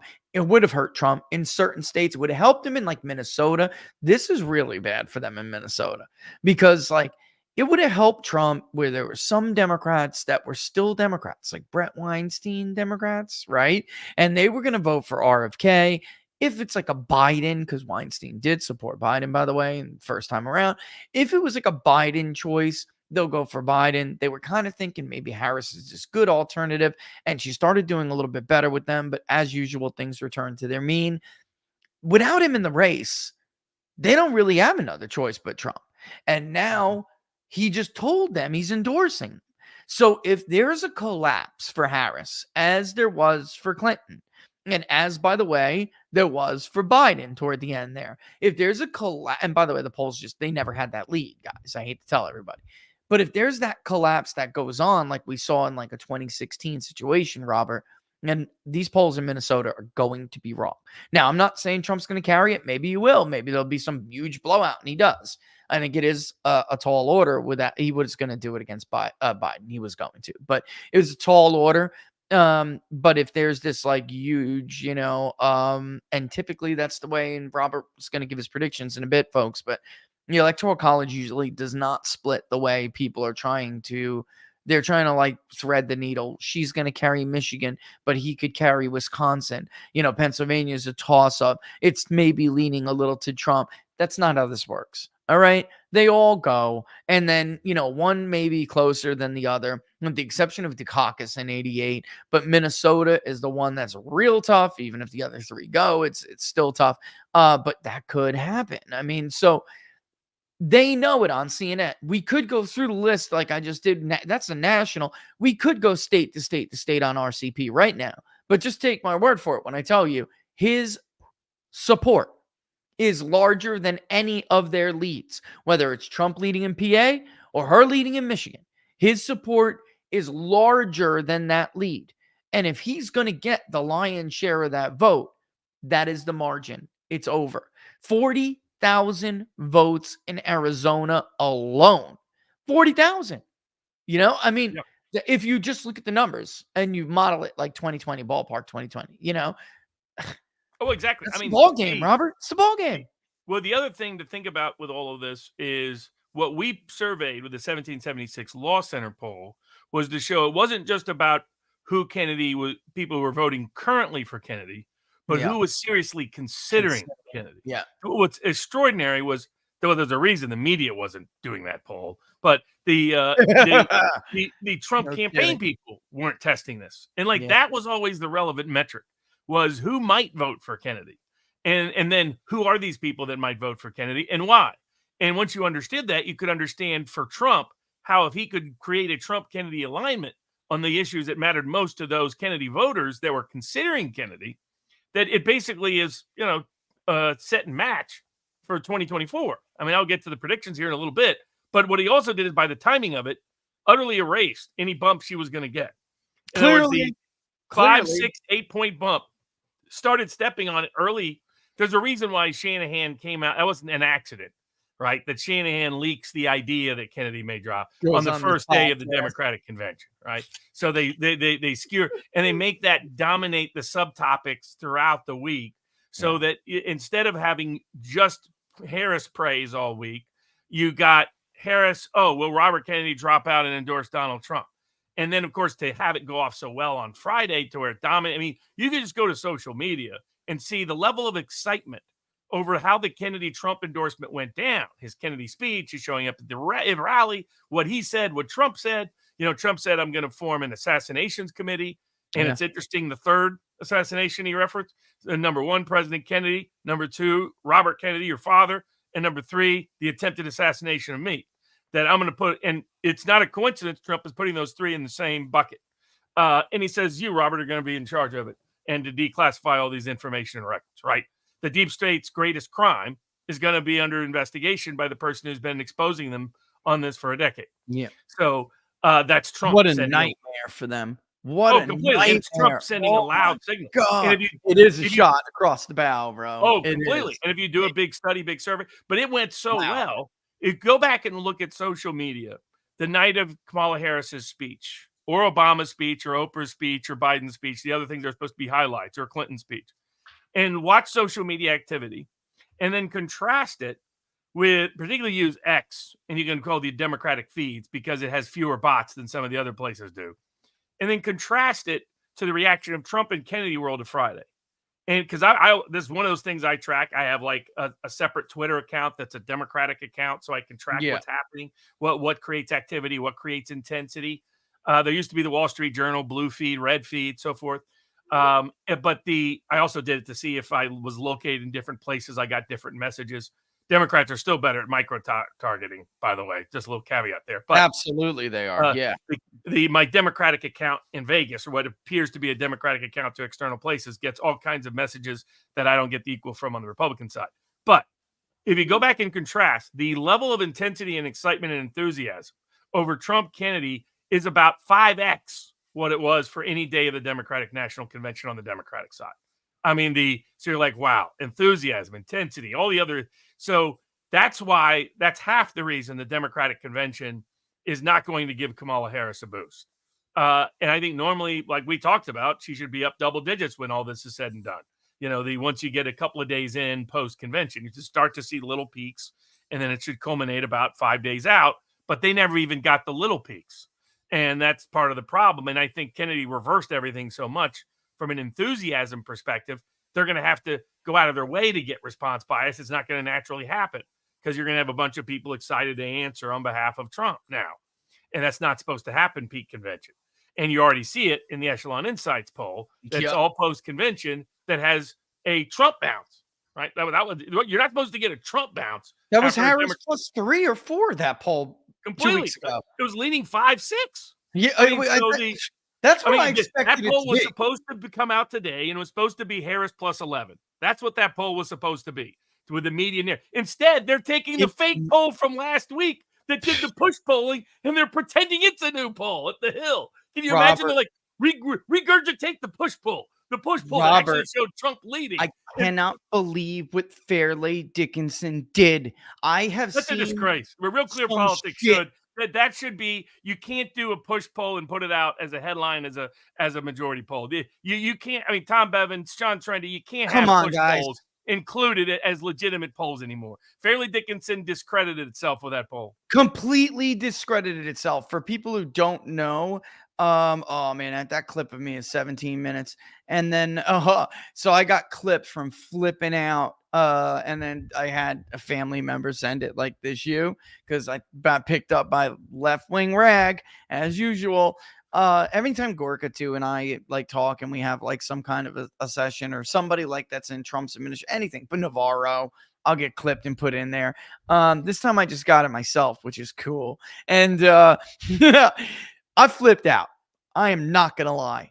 I totally lost my shit on Friday because I have never, I've seen some underhanded stuff. We caught Quinnipiac recycling a data set in Ohio in 2020. You remember that? They were so full of shit. Biden +4. Then one day later, it's Biden +3 or 5, and then 4 or 4, then 3. They pretend like, well, we went back in the field. No, you didn't. It's the same data set. You maybe added 100 responses to it. You waited a little bit to give, Biden a little, a 1 point lead less. Meanwhile, Trump was up, and he was up big in that state. And they missed by 12 points in that state. That's how bad that poll was. I've seen that. I've seen YouGov order questions in a way that clearly taints the survey. Guys who watch the show, you all know this. Favorabilities, approval ratings, ballot tests, they have to be front loaded before you ask things like, Donald Trump tweeted this disgusting thing they're trying to make, right? Oh, by the way, who are you going to vote for? Donald Trump or Joe Biden? You can't do that, all right? You have to put that after you ask the ballot question. Here, Fairleigh Dickinson asked the, voter preference, who are you going to vote for president, like a normal poll would. They got Trump 48, Harris 47, almost identical to what Patrick just got at Echelon Insights. Then they asked a bunch of questions that basically read like this. Are you going to vote for the old rich white guy? Or are you going to vote for the hot, middle-aged, first African-American female president? That's what they did. And then they reported, and then they got, by the way, Harris +7, 50 to 43. At the same group of people who just said they're going to vote for Trump by 1. Then they reported the push, because that's called pushing. They reported the push as the actual result of the poll. Media ran with it. Tom and Sean, honestly, you should be ashamed of yourselves. It's up on Real Clear Politics, is it not? Last I checked, it was. Yeah, I'll give Tom credit for pointing out the questions about it on social media. But did he? They really, all right. If I missed it, I flipped out on Tom on the show. I'm not going to lie. Be kind, be wine. You'll see. I get it's a university, but you can't promote a push poll. You can't it's a push do poll. that. And for those that don't know what the push poll is, you have two kinds of push polls. Some push polls are just trying to test responses. Yes. If you knew this, how would this move your vote? Other push polls are like the ones Ted Cruz did to Donald Trump in 2016.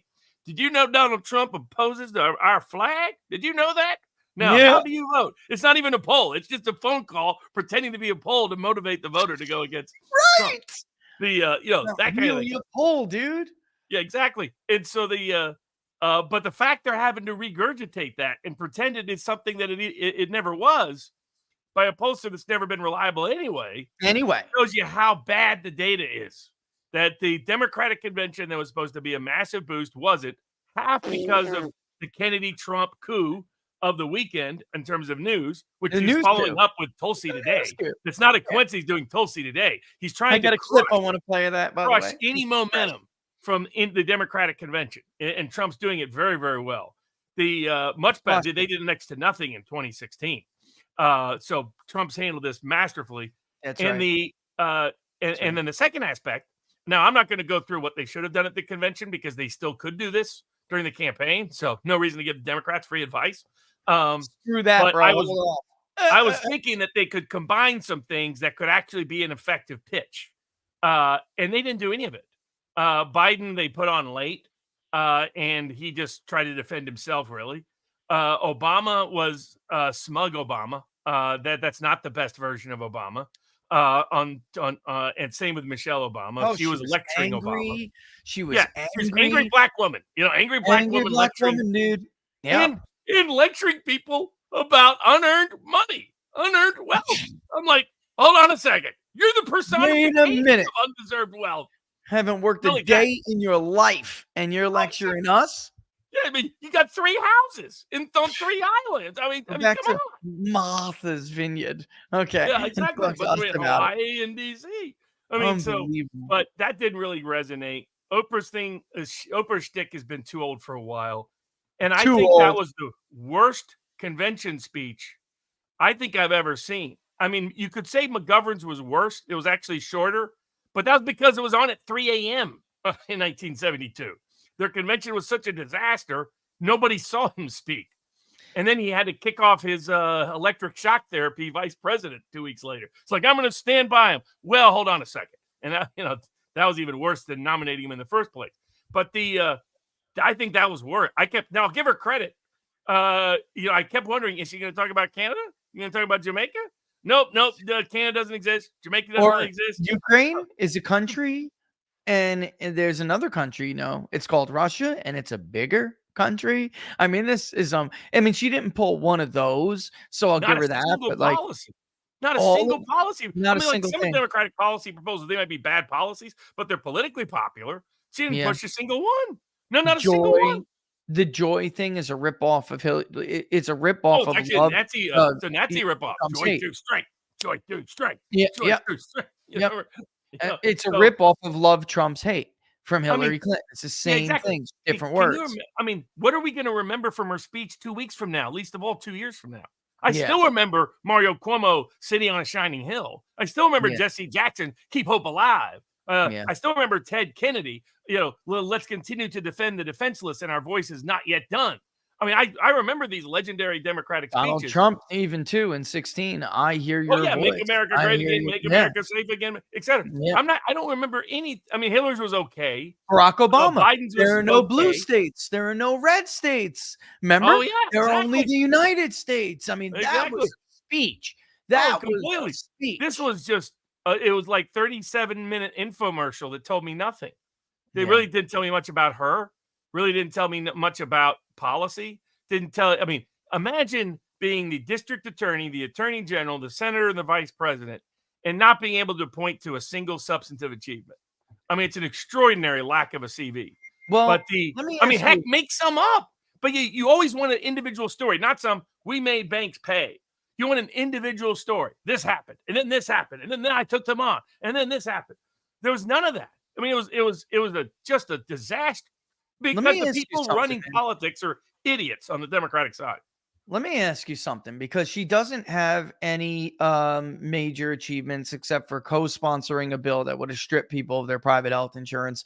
She had when she was running for president in 2020, neither her or Cory Booker had any legislative sponsored bills at all. No achievements to speak of.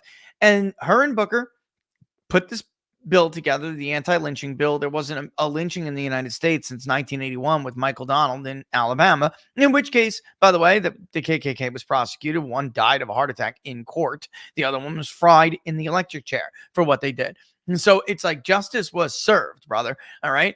And by the way, I don't want to butcher her name, but his mother received a huge amount of money. And it was precedent for suing organizations like the KKK to bankrupt them. It's like a major civil suit, like landmark case. Anyway, don't you find it, before we get into his definition, don't you find it like, I cannot believe there aren't other journalists willing to take this on? Of course, the left's crap, but on the right, the alternative media, nobody has put this together yet. They come out with this anti-lynching bill. Juicy Smollett fakes a lynching hate crime.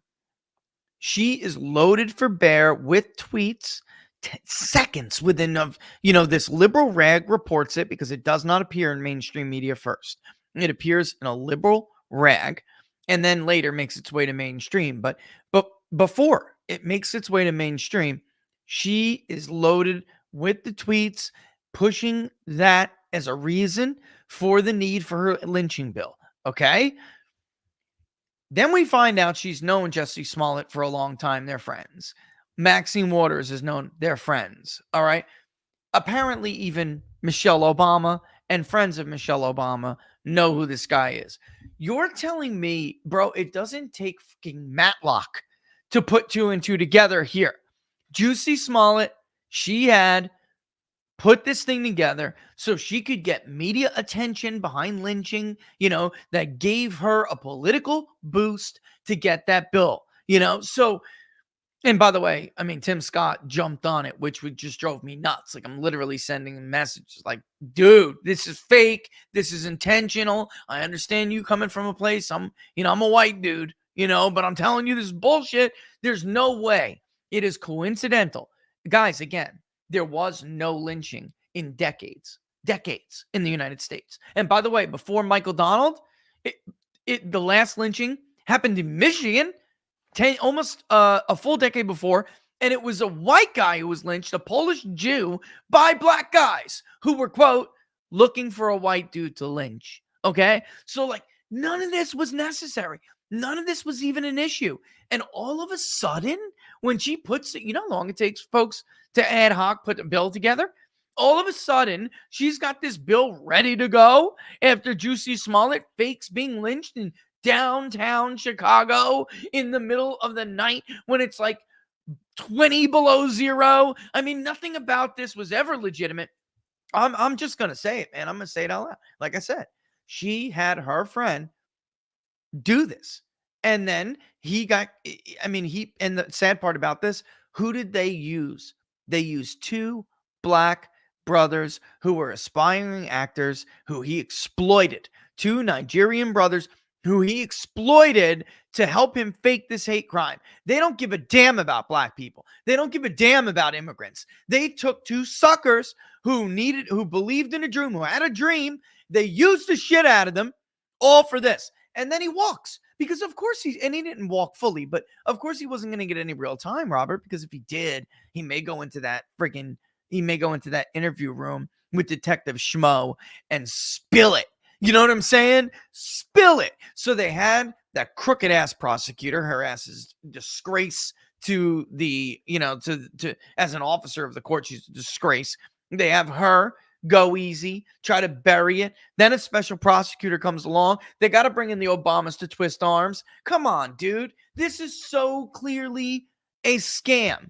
And you're telling me nobody wants to look into this? Nobody wants to do their damn jobs? Come on. You don't think there's a cop somewhere with an email tying these two entities together? My people call your people. Maybe they didn't talk on the phone about it, but there's no way this was a coincidence. No way. No chance. No way. I mean, we can go through the timeline. I've done it before on the show. We reported on PPD back then. Like, do you understand? Here are the stats on lynchings. And then the Washington Post changes their definition of a lynching in their tracker. It's like just totally too good to be organic. It's just not. It's just, they did this. There's no doubt in my mind, 100%. She put him up to do it. He found those two poor bastards, and the rest is history. It's just tragic. If we had a media who actually did their job, they're chasing around P tapes, bro. They're chasing around bullshit dossiers. They're chasing around things that didn't even happen. And yet there's a juicy story right for you, pun intended. Juicy story right there for you. And you don't go get it? Give me a break, brother. Come on. No way. Well, I mean, I think if you contrast the two, Kennedy not only has a greatly consequential and exceptionally well-presented speech that distilled in short order why ancestral Democrats of a populist left variety no longer trust the Democratic Party. Yeah. And why Trump is a viable option, a political permission slip for them to vote. But then he finished it with a simple quote that he is going to be in like Robert Kennedy quotes 40, 50 years from now, which is, we have to love our children more than we hate each other. And that simple idea that protecting children in public health, protecting children on food freedom and medical freedom and these other areas of life, it has to dominate whatever partisan dislike and little internal warfare we have. And the reason why Harris couldn't come up with a line like that, the reason why Harris couldn't have a memorable speech goes to her entire political career, which is that has been guided by Willie Brown. And Willie Brown has come out and publicly said just a month ago, don't run on anything. Don't run on anything specific. You can't lose on issues you don't announce your for or against.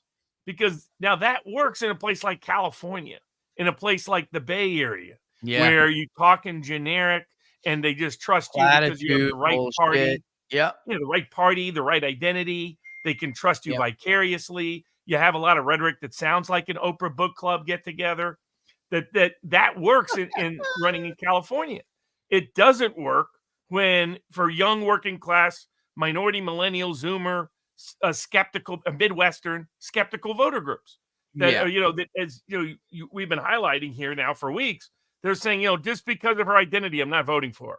Just because she's a woman doesn't work. just because she's black doesn't work and I'm black. That's not going to fly. How And I many want to know interviews? how and why she's going to make my life better when she's been part of this administration for 4 years. And instead, she didn't address that at all. See, that they're really, the other point you've highlighted, they're running a base campaign. They're running a let's not let the floor drop in. Let's intensify our enthusiasm, intensify turnout amongst unmarried women and older minority voters. And that's how they perceive their current base. They're not entirely far off. But what they're missing, I mean, you look at Kennedy being a bridge to explain MAGA, to not only add MAHA, make America healthy again, to MAGA, but him redefining it for a new audience that would listen to him in ways they would not listen to Trump, in ways they had closed the door to Trump. Kennedy reopens that door because he's the one reopening it. But how he defines MAGA is precisely right, but it's reintroducing this concept to an otherwise skeptical voter group. Yeah, I got to tell, right. Yeah, I mean, I got to tell you, let me read this because this is just so good. I'm going to go glaring over it here. I don't want to miss it. This is what Kennedy had written, and I think this is to define, like, I feel like Robert correctly defining MAGA is necessary in order to precipitate this full realignment and this full alliance, because the media has called it something it's not, tried to define it something that it's not. And Trump has not effectively been able to respond to it. I don't think so anyway. Like, who doesn't want to make America great again, right? Like, I don't know. I feel like that's not good enough. And I feel like here, RFK articulated it perfectly. And there are going to be people, because it is coming from him.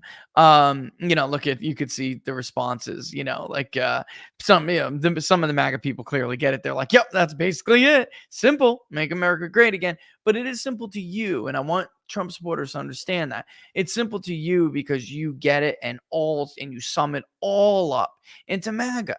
Right. But the media has put this negative connotation on it in the minds of some people. So you have to do a better job defining it. And Robert Kennedy, I believe, did this better than anybody I've seen so far. Right. What MAGA really means. The phrase is troubled liberals who think it is a call for a return to an America before civil rights, gay rights, and women's rights. Oh, and by the way, he said something similar in both speeches. But I have a more generous interpretation. One that is truer to my experience of Donald Trump as he is today. Make America great again recalls a nation brimming with vitality, with a can-do spirit, with hope and a belief in itself. It was an America that was beginning to confront its darker shadows, could acknowledge the injustice in its past and present, yet at the same time could celebrate its successes. It was a nation of broad prosperity, the world's most vibrant middle class, and an idealistic belief, though not consistently applied, in freedom, justice, and democracy. It was a nation that led the world in innovation, productivity, and technology. And it was the healthiest country in the world. I have talked to many Trump supporters. I have talked with his inner circle. I have talked to the man himself. This is the America they want to restore. And as I'm reading it, I remember, and by the way, I mean, that's just perfect. And as I'm reading it, I'm thinking to myself, the Super Bowl ad. Do you remember the Super Bowl ad? And if I could get it, actually, I don't know why the hell I didn't cue it up. But Kennedy's Super Bowl ad was the best feel-good advertisement. And by the way, he did get a bump from the working class crowd because and like the Super Bowl crowd from that ad. I didn't think he would, but he in fact did. Oh my God, I have it.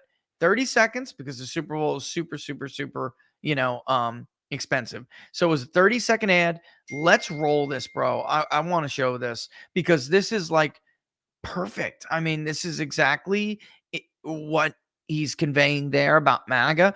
And this is what, tell me you don't know every Trump supporter you spoke to after seeing this ad was like, damn, that's a good ad, right? And let's roll it. Let's see.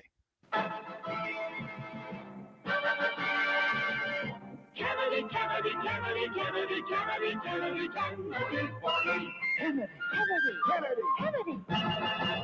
you want a man for president who's seasoned through and through? A man who's old enough to know and young enough to do? Well, it's up to you, it's up to you, it's strictly up to you. American Value 2024 is responsible for the content of this advertisement. Wow. Yeah, that was paid for, by the way, by Nicole Shanahan. Well, what Kennedy is doing is saying people are trying to describe MAGA as Barry Goldwater 1964. Yeah. And he's really John Kennedy 1960. Yeah. I mean, that's the genius of what he is bridging. And so, yeah, this is a good, so we've covered the failure of the DNC. You're never going to remember it maybe 2 months from now, at least about 2 years from now. Other than, like Matt Walsh, photobombing people randomly from behind various Democrats. But otherwise, what will be memorable is the Trump Kennedy event on Friday, both the event at Trump Place and at Kennedy's speech beforehand, and what follows from that. So I have my updated national vote and state by state margin of victory prediction as we currently stand. And as you do it, I'm going to click the states as we go here, but you want to do the national first, but as you go, I'll click the states, show people what you think. Yeah, I'll go through the states and then get to the national at the end, because you'll have some sense though from the states. Cool. My first upset is I'm predicting that Trump wins Maine by a single point. Yeah, I think he's going to too. Okay, so that's lean GOP. I do too, Robert. I do too. I think Maine 1 will go for Harris by 15. I think Maine 2 will go for Trump by 15. That's actually the net turnout has often been close, but I think the net turnout's going to favor Maine 2 over Maine 1. Then this will be a common theme with some other states. The other big key to Kennedy is Kennedy was particularly popular with millennials and Zoomers, and minority and working class millennials and Zoomers. This is who's divorcing the Democratic Party. If you dig into the data in Maine and New Hampshire, they overwhelmingly, we'll start with Maine. The millennial and Zoomer vote went for Biden by somewhere between 40 and 50 points. Depending on who you believe. Yep. Yeah. It was basically in Portland, the Portland millennial and Zoomer vote went for Biden by 50 points, according to exit poll data.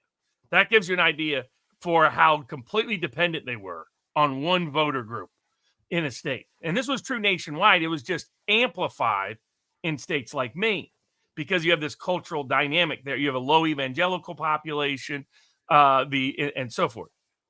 So there was some erosion with boomer Yankees in the southern portion of Maine, but otherwise, almost the entire Biden boost came from just ridiculous margins amongst young voters. Yeah. The using the same poll year over year. Now there's University of New Hampshire. Yeah, there's a bunch of polls that really do badly in Maine. There's one or two that do well. But exactly. I'm using baseline to baseline. So even if you want to use a University of New Hampshire poll, they're showing 20 to 30 point erosion amongst millennials and Zoomers in those states. Well, you just apply the math to the 2020 vote. Trump wins that vote if he gets that level of erosion. He doesn't need to get anywhere near even close with those voter groups. He just needs not to lose by 50 amongst young voters in Portland. And I think two things are going to happen. I think some of them are not going to vote disproportionately. I think those that do, there's going to be massive improvement with Trump, as even these polls are reporting. The second factor is, if you dug deep into where Kennedy had some unique reach, it was generally minority millennials and Zoomers, but it was also Northeastern young people. For what, I can guess why. Food freedom kind of issues. They're like the grandkids of the hippie boomers, right? That live in, places around Portland. They chose Portland because they like being in the natural environment. They like the kayaking and being on the ocean and all that. They like direct access to the fish. The Maine is one of the first states to pass a right farm law. So it makes sense. Some of these places are where Kennedy can swing it disproportionately towards Trump. So that's why I think Kennedy's enough to push Maine. It was going to be close, but I think Kennedy's enough to push Maine over the top to Trump. I think Trump wins Maine 2 easily and wins Maine's electoral votes. Though I think this will be one of the closest states in the country in 2024. Yeah, it's going to be very close. But you think so? You're thinking under a point? Yeah, I think Trump by one, a little under one. A little under one. Yeah, that's what I'm in this, I'm the same place with you, because even if you look, and I like DRI, Maine is very, very difficult to poll. I like DRI. They poll for the Bangor Daily News sometimes, but alone, if they don't, they'll put out their own quarterly. You guys have to understand the New York Times, Emerson College. You can go to 270 to win right now, or you can go to Real Clear Politics right now, not just 2020. Look back in 16 as well.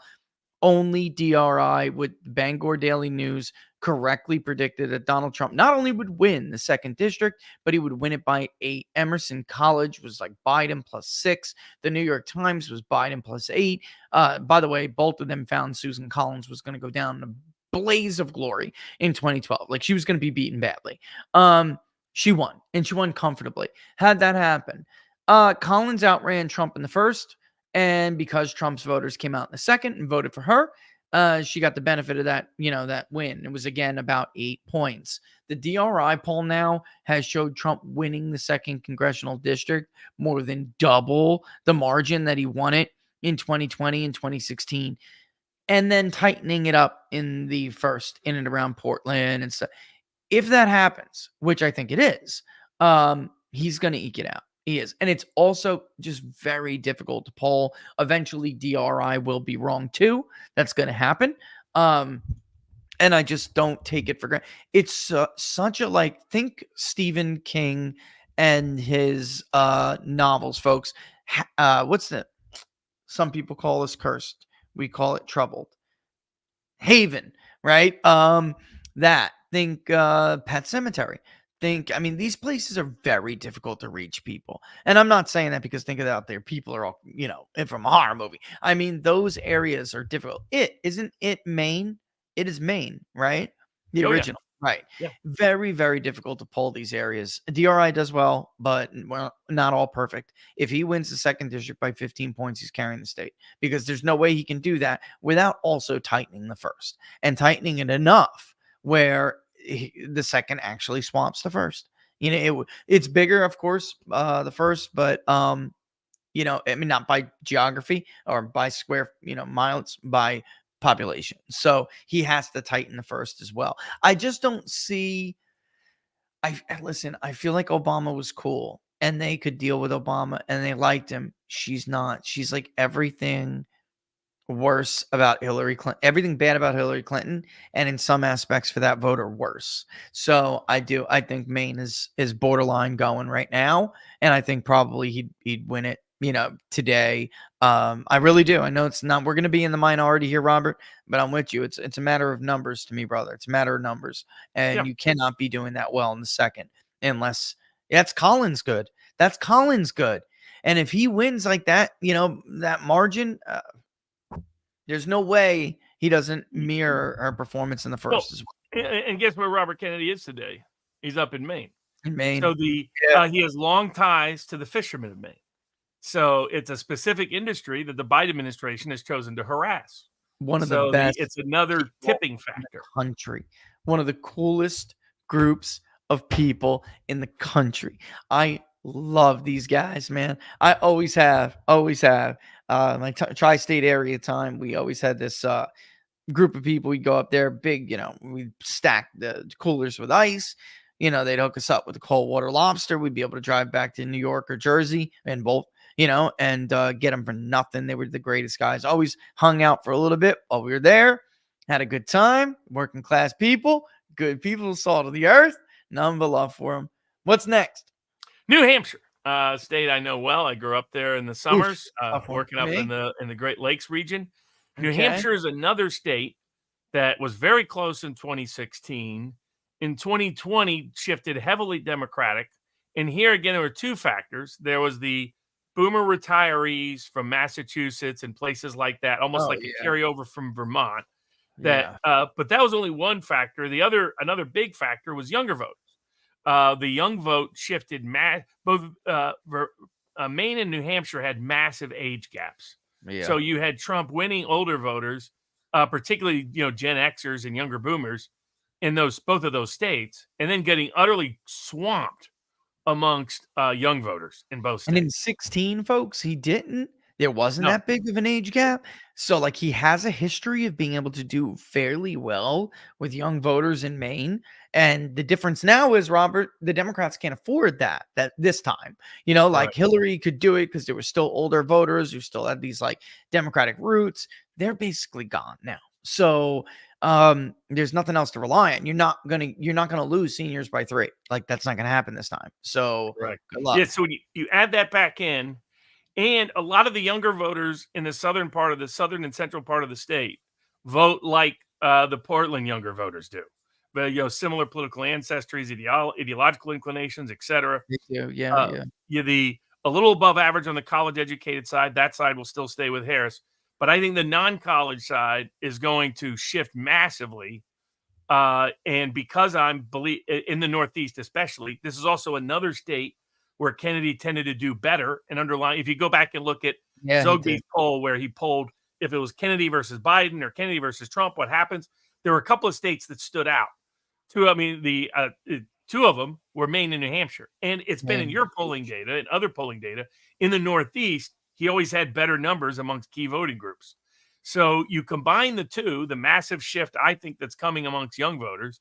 And it's not that Trump's going to win them. It's just that Trump's not going to get crushed by them. He's not going to get obliterated by Exactly. Like 40. I mean, some of the numbers, you can just go look up the exit polls. You'll see 18 to 24, Biden by 45 in some of these states. I mean, it's just unbelievable. Or you can go back and look at Survey Monkey's polling data. Similar things. So, but I looked at poll to poll, and the same polls that were reporting 40, 50 point edges amongst young voters in 2020 are now reporting 20-point edges. This is really a disaster that's waiting to happen. I don't think Harris wins this voter group. I think Kennedy pushes Trump just over the top. So I have Trump winning New Hampshire by 1 vote, by 1%. Well, I was going to say, wow. So you're looking at a blowout here. All right. That obviously moves us to Pennsylvania. Let me just ask you, how close do you think New York and New Jersey could be? One of these states or both? Yeah.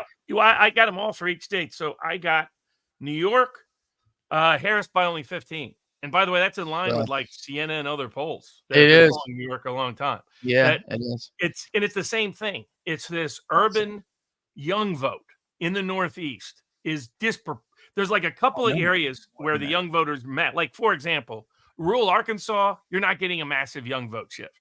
But in urban Black Georgia, you're getting a massive young vote shift. In Cuban Miami, you're getting a massive young vote shift. In Mexican American Phoenix and Las Vegas, you're getting a massive young vote. And there you're getting a massive white vote too, young vote shift. Now, what stands out about these voter groups is they're a-religious disproportionately. They tend not to be evangelical, tend not to go to church, so forth. But they're working class. They're just what's happening to the young working class. And it's the young working class swingable vote. Whereas you're an evangelical, cultural, conservative young voter in places like rural Arkansas, they were already Republican. There weren't much inroads to be made there. All the inroads are coming disproportionately with young Black, Mexican American, and non-evangelical, non-church-going white working class voters that are under the age of 50.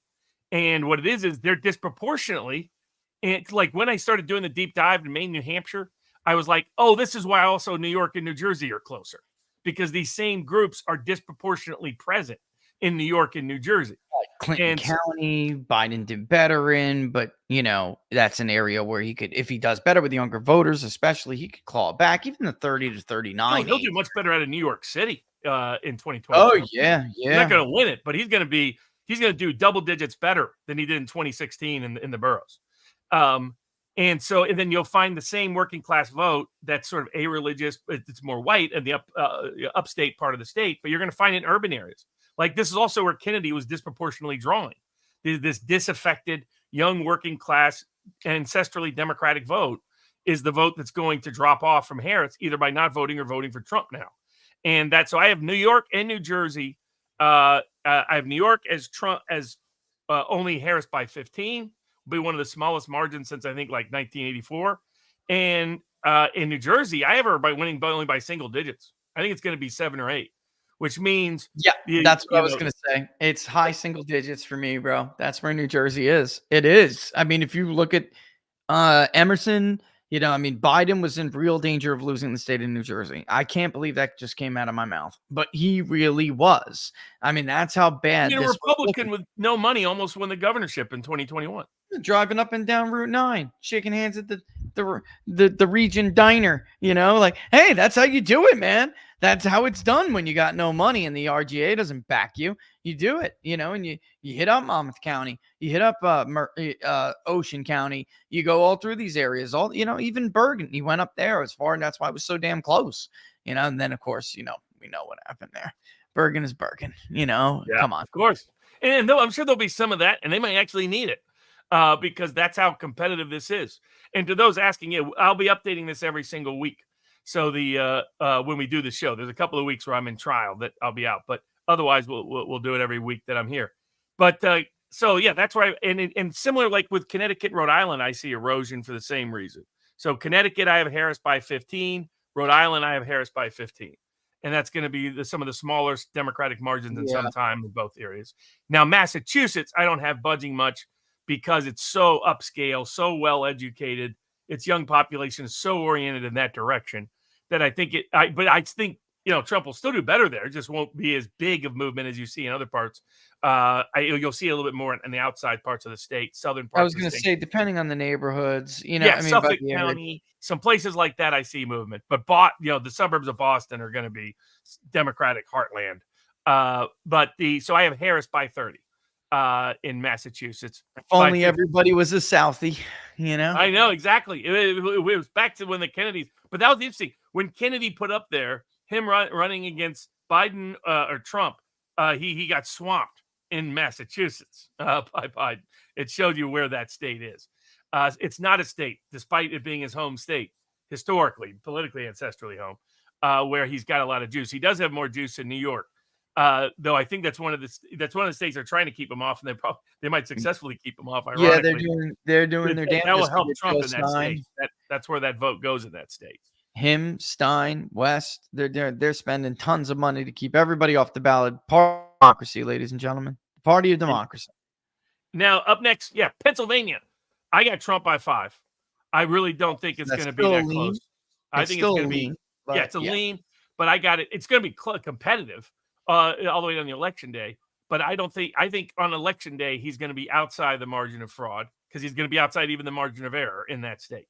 I was curious whether Harris could keep up the Northeast Lehigh Valley margins that Biden got there. The answer is no. In fact, she's 20 points below where Biden was. Yeah, I think she's going to do worse than Clinton. I think she's going to do. You come to Luzerne, Lackawanna, she's going to get crushed. The only place she's going to hold up is the affluent suburbs outside of Philly. I think that will be it. In the working class parts of Berks County, she's going to go down. In Northeast and Southwest Philly, actually all of Philly, she's going to go down, because Philly's another of those places that has a big young people vote, that at least some portion of it is service industry working class vote, and that's going to drop off, because that's what's dropping off everywhere. It's again, underrepresented.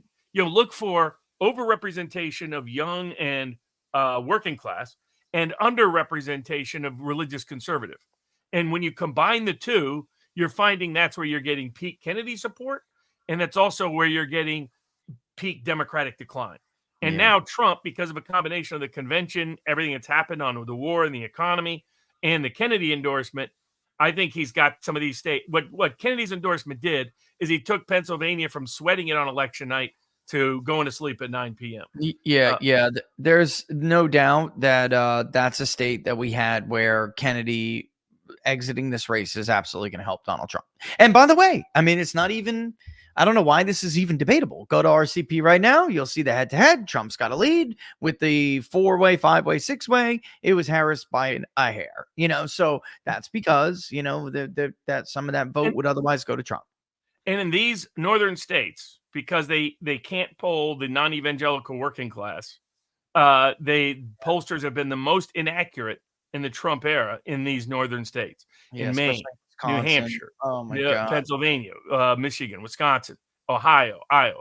So, in West Virginia, I think Trump's going to, let's see, man, it's amazing. This day used to be so Democratic. I know. So, Bill Clinton nobody remembers that. Bill Clinton carried it, Robert. He carried it. Yo, exactly. I mean, it was used to be the most loyal Democratic state on in the planet almost. West Virginia, Trump by 45. I think it's truly not going to be competitive in West Virginia. There's a reason why Manchin, decided out. Yeah, I don't want to get humiliated on election day. Which brings us to Virginia, because you have the Shenandoah Valley, which could, Youngkin won by not just doing well in the suburbs. Already did better, but that's not the whole story. He put the mountain region at 19% of the vote. That's why it wasn't 15 or 16. He drove it to 19% of the vote. That's huge. That's the most it's been since Bush won that shit.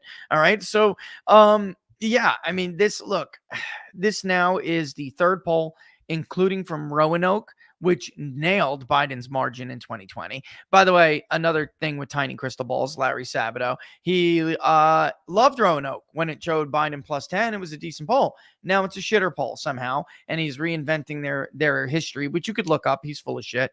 Roanoke is good, and they have Trump within 3 of Harris, not Biden, Harris. That followed another poll that had Trump just within striking distance. And then Qantas just released one, and they have Trump within striking distance, 3 points. So you're telling me 3 polls back to back to back over a consistent period of time, not overlapping in field work, all show Trump within 3 in Virginia, and that state's not really close. Oh, and somehow Harris is leading overwhelmingly in Michigan? Bite me. All right, there's no way. No way. If Virginia is that close, North Carolina's off the table. Take your Survey USA polls and stick them up your ass. They had Biden plus 7 last time, Biden plus 6, and Clinton plus 6. Cal Cunningham by 11.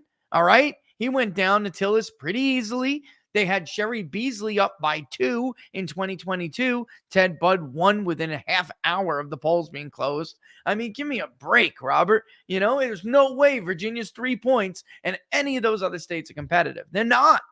I mean, well, Michigan is, but North Carolina, the Sun Belt states, come on, dude. No chance. Virginia's 3 go points. through the rest of the Atlantic Coast Conference, which will take us to California because of with the ACC. Welcome to modern football and college football. But I got Virginia, Harris by 2. I think it's going to be one of the closest states of the union.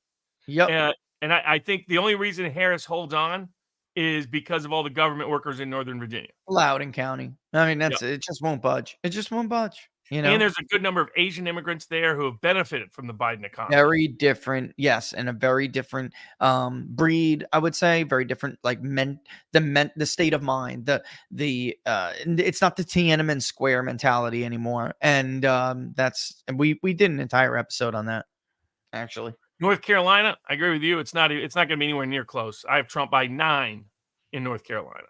This is going to be declared over when the polls close kind of election for North Carolina. The South Carolina Trump is going to lose his state. You're out of your mind.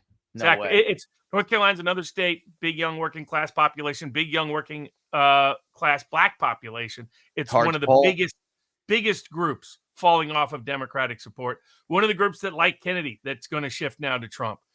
The same in South Carolina. I have Trump by 15 to 16, 15 and a half in South Carolina.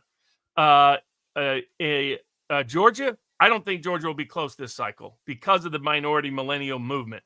I have Trump by 7 in the state of Georgia. Still likely. Yep, that's still likely. Yeah. And then I think on the line, what will be the biggest margin, I think maybe of any candidate in a long, long time, I have Trump by 10 in double digits in the state of Florida. Me too. He's going to win it big. And by the way, can we cut the shit now with Miami-Dade and the fake polls? Harris plus 15 in Miami-Dade. Kiss my butt. Harris is not going to win Miami-Dade. If she wins it at all, it will not be by 15, 17. I remember this in 22. Pinellas County, Biden plus 12. Okay, he won by like 400 votes, dude. It was nothing. And that's swinging back, too. I got news for you. You'd be lucky to hang on to Duval this time around. I'm not joking. They would be lucky to hang on to Duval County this time.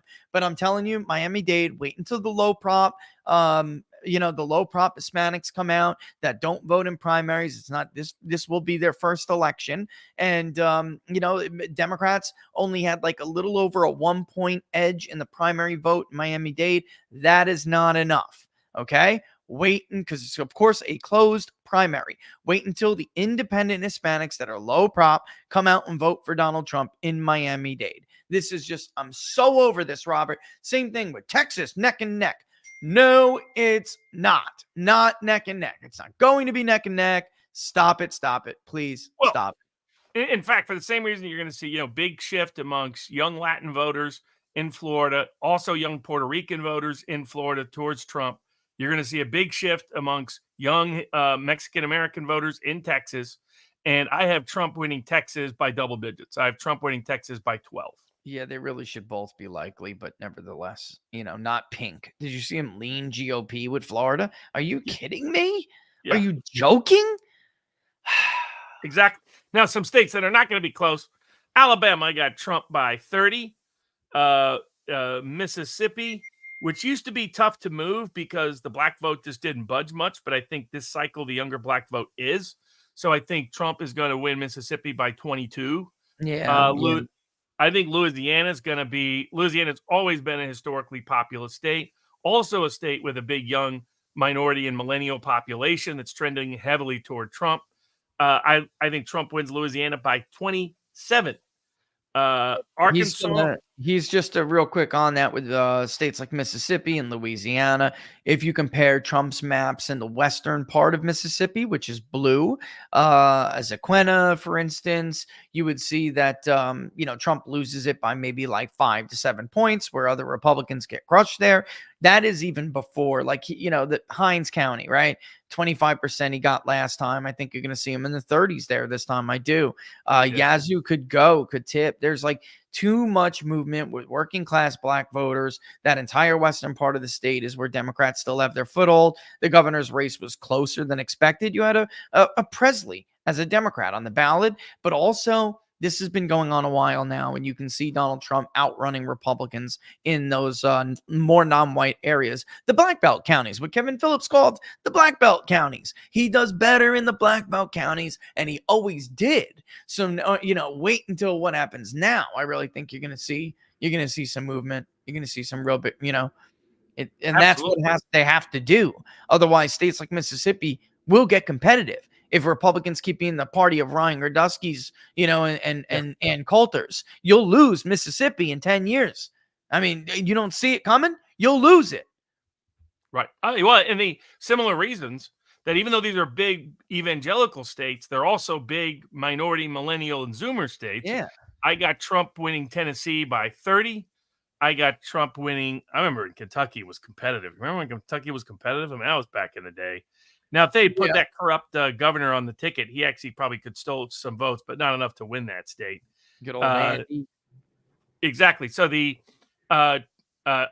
Trump by 20 plus in Kentucky, Indiana. Let me see where I got Indiana. Trump by 22 in Indiana. I was gonna say he's gonna. I remember when 17. He's gonna approach 20 in Indiana this time. He is. Yep. I remember when Missouri was competitive. Missouri, as some people say it. Barack Obama. Yeah, exactly. Remember they thought what's her name was going to hold on in 2018. Remember? Yeah. And that we wouldn't have a Senator Josh Hawley. That's right. I have Trump by 21 in Fox Missouri. News, McCaskill +3, baby. Yes, yeah, that's right. So, Trump, final poll. Donnelly +7 in Indiana. You remember that shit? Exactly. Well, I made money betting on that particular race. So, oh my God, that was a gold mine if you bet on that one, dude. Gold mine. I have Kansas similarly situated, Trump by 21.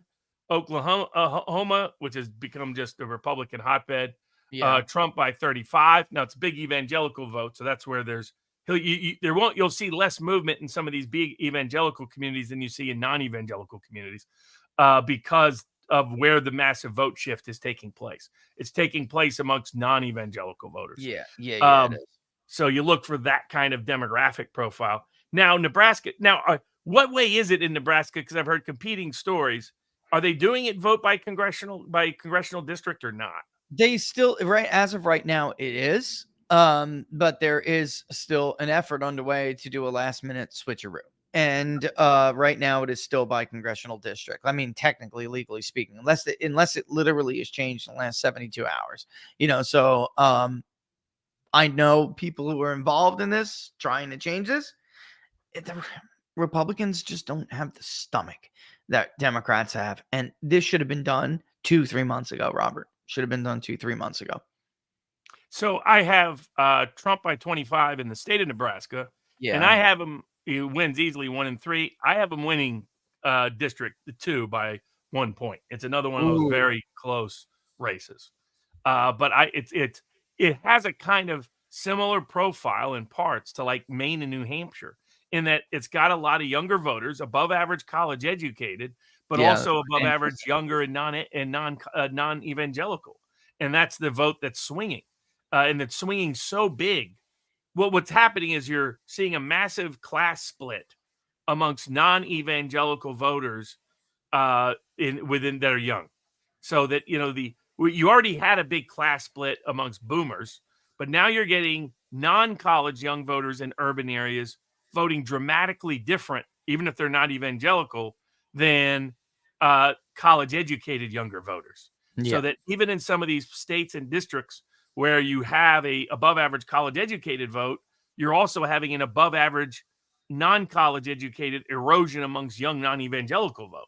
And I think that will be enough for Trump to tip the district back to him. There's recent poll out. I don't buy a damn word of any of it. I really don't. I just don't. So briefly through the West, Utah, Trump by 25, Idaho, Trump by 35, Montana, Trump by 22, Tester's going down. He is done this time, isn't he? He is done this time, Robert. It looks like the end of him. He's a strong bastard, but I don't think he can hold on this time. Not with Trump on the ballot. That's the problem. He was in the magic cycle in 06, 2012, and 18. He's in the opposite of that now in 2020. His luck has run out. His luck has run finally out.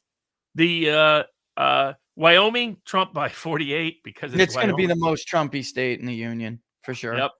No, the Norwegians keep trending, I think, in the right direction. Trump by 40 in North Dakota and by 30 in South Dakota. The Swedes hold him down a little bit in parts of South Dakota.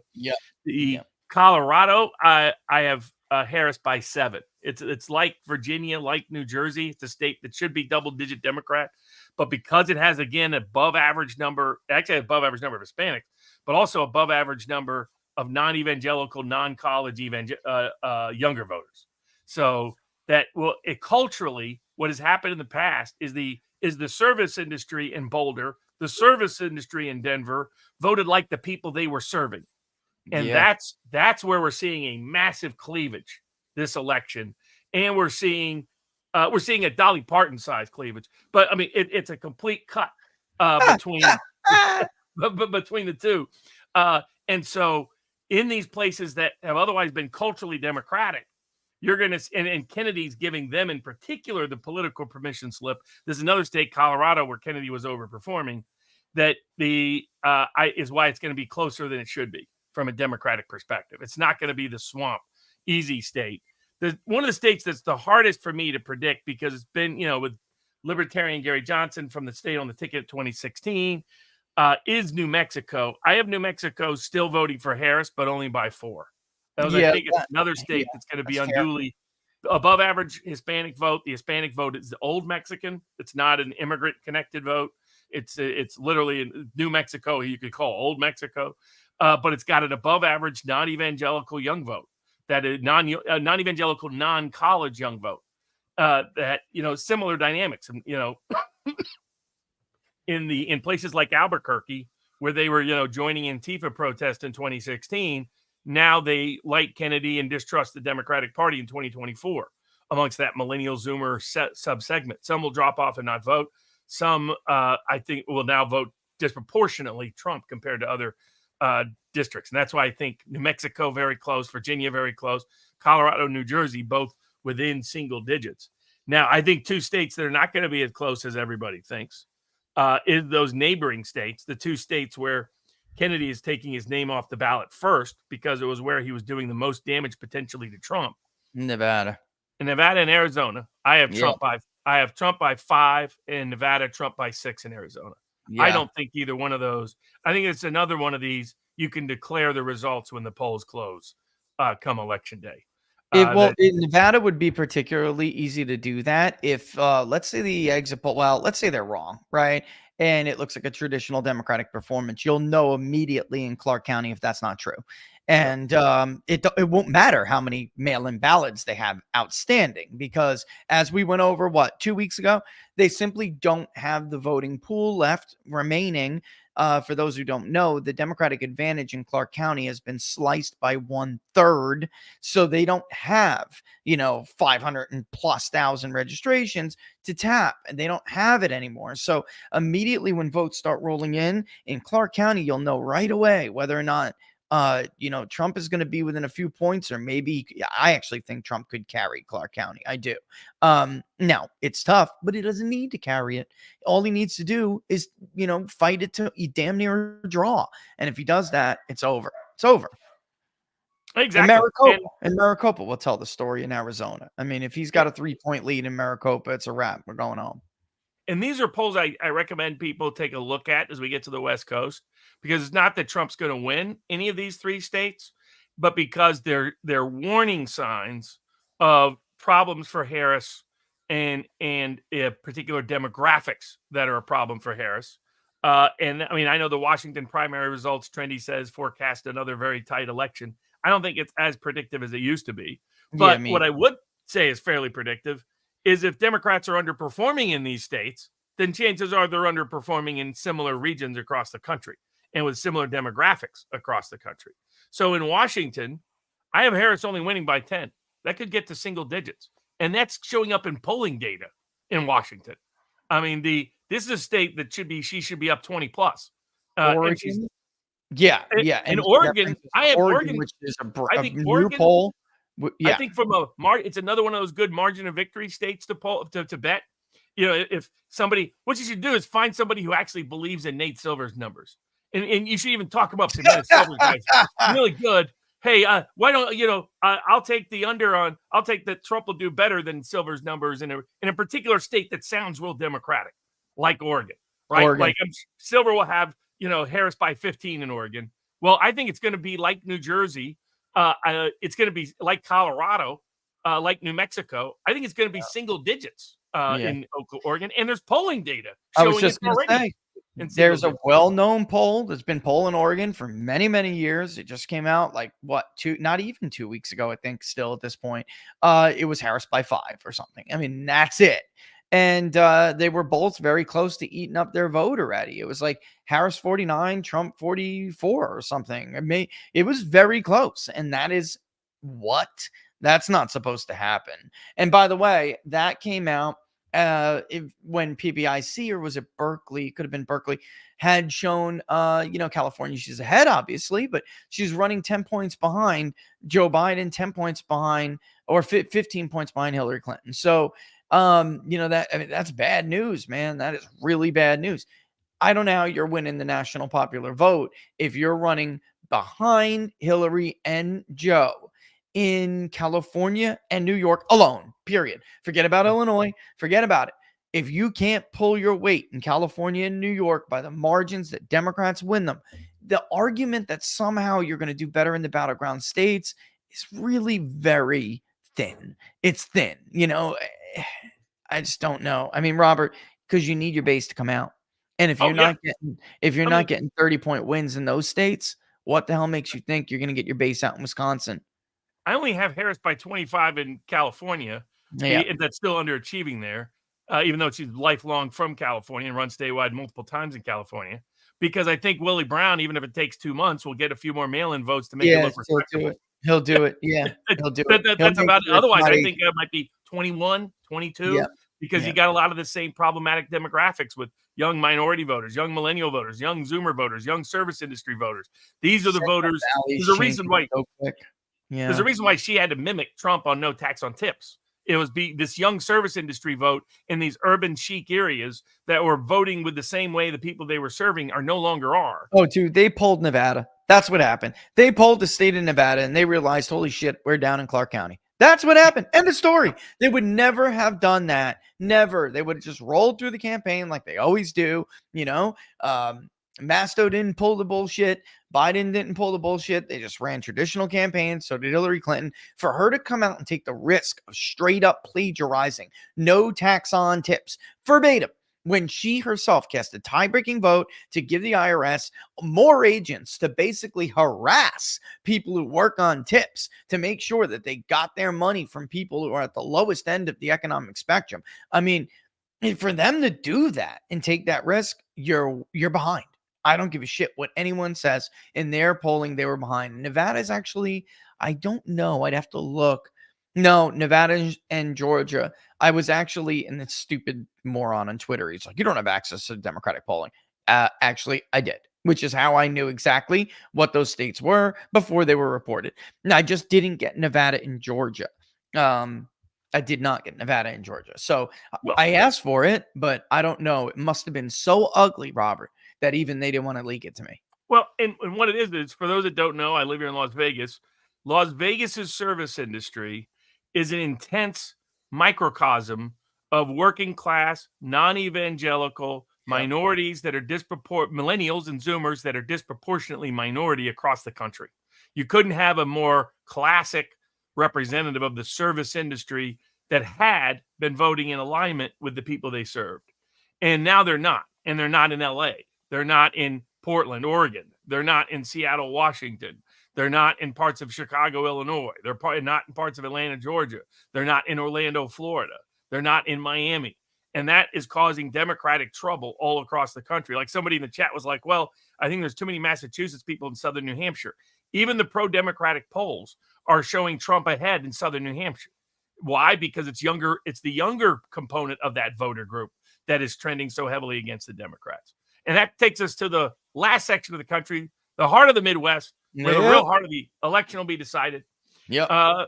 I'll go ahead and put out what I think the margin is going to be in Iowa, which I think is still smaller than the margin that certain pollsters in Iowa are already reporting a Trump edge, but they're just not. They're sitting on the poll. They've been hiding the poll now for a week because they're like, you heard about this too. Then you heard about this too. All right, let's tell the audience because I have not been hard on her because I didn't, I was waiting. I said, all right, maybe it'll come Sunday. He hasn't been as openly biased in Iowa polls as some other pollsters have been.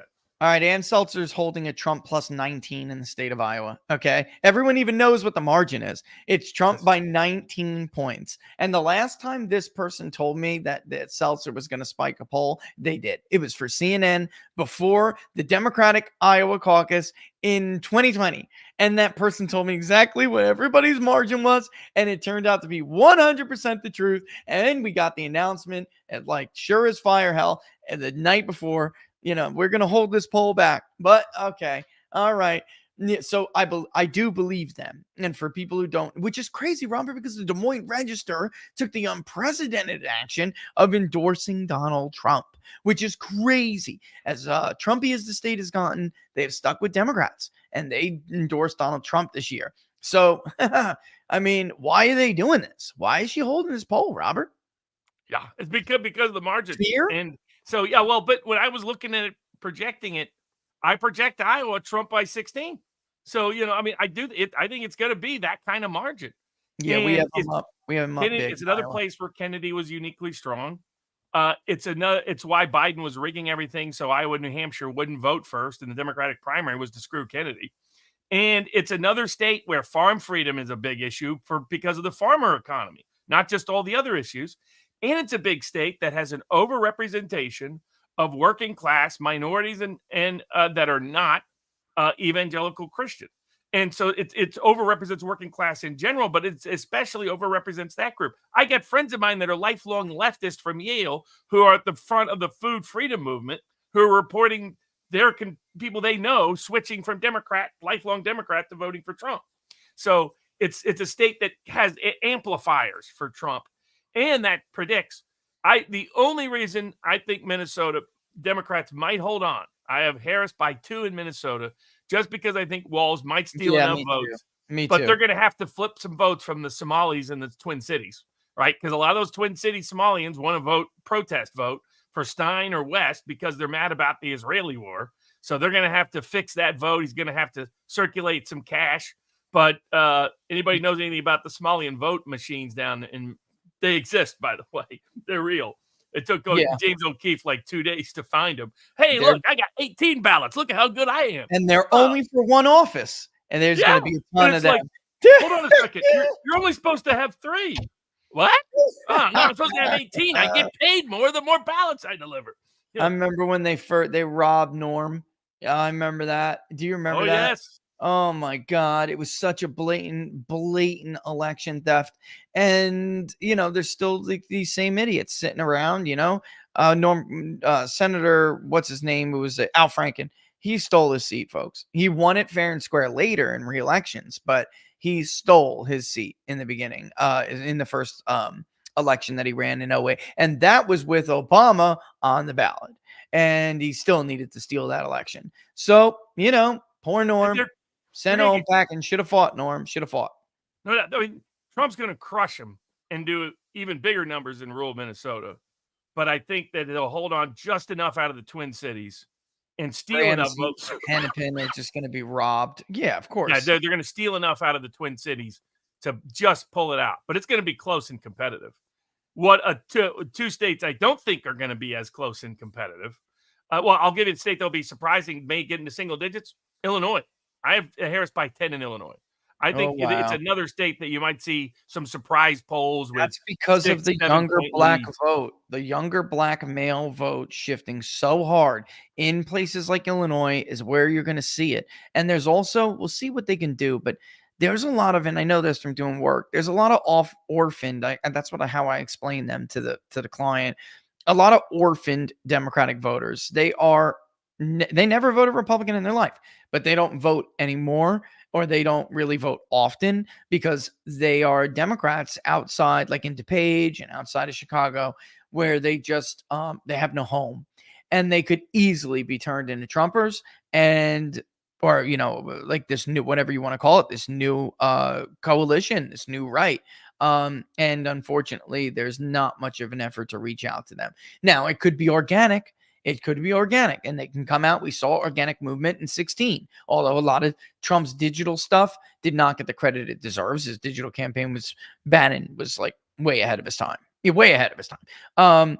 That could happen, on its own. I just think that you're actually more likely to see him do better in Chicago itself because of certain non-white neighborhoods, very much like what we're seeing and going to see in the 5 boroughs.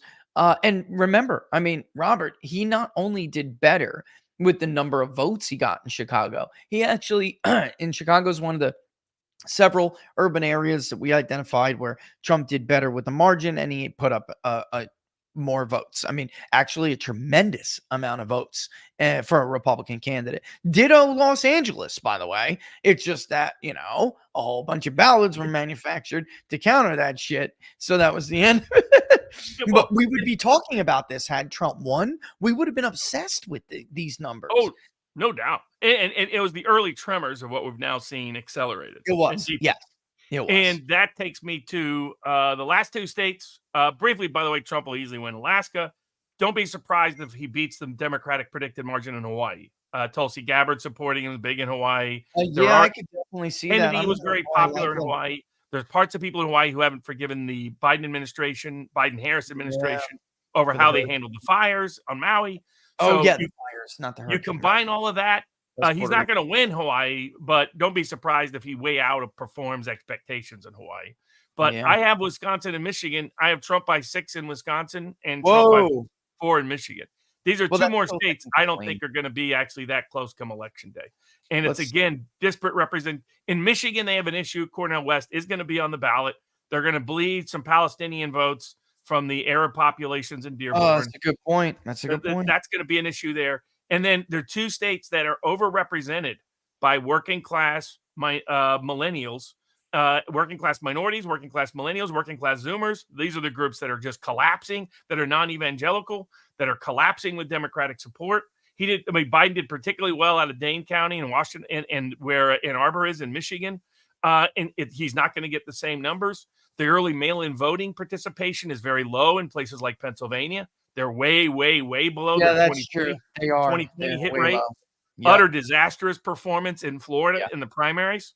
I mean, there's warning sign after, and these are things that happened after Harris was announced. That's right. So, after, yes. So I think, I mean, there's a reason why Harris left the convention to go up and campaign in Wisconsin, other than stepping on Obama and not deferring to Obama, not being there for Obama's night, not wanting to be seen in Obama's shadow.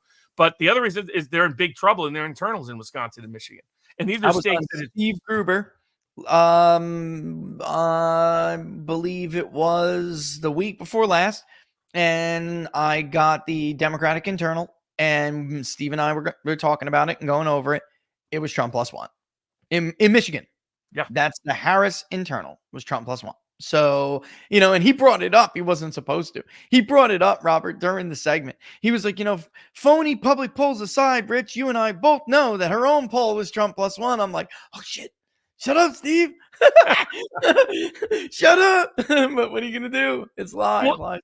And these are two states that historically they overproject Democratic margins by 6-7 points. So when you adjust for that, Trump already has this kind of lead in these states. States that always had Biden with a 7, 8, 9 point lead, and Hillary with a similar or bigger lead, are have it dead even throughout the summer at different times. That's telling you Trump's going to win these states with relative ease because of the underlying demographics and voter shift.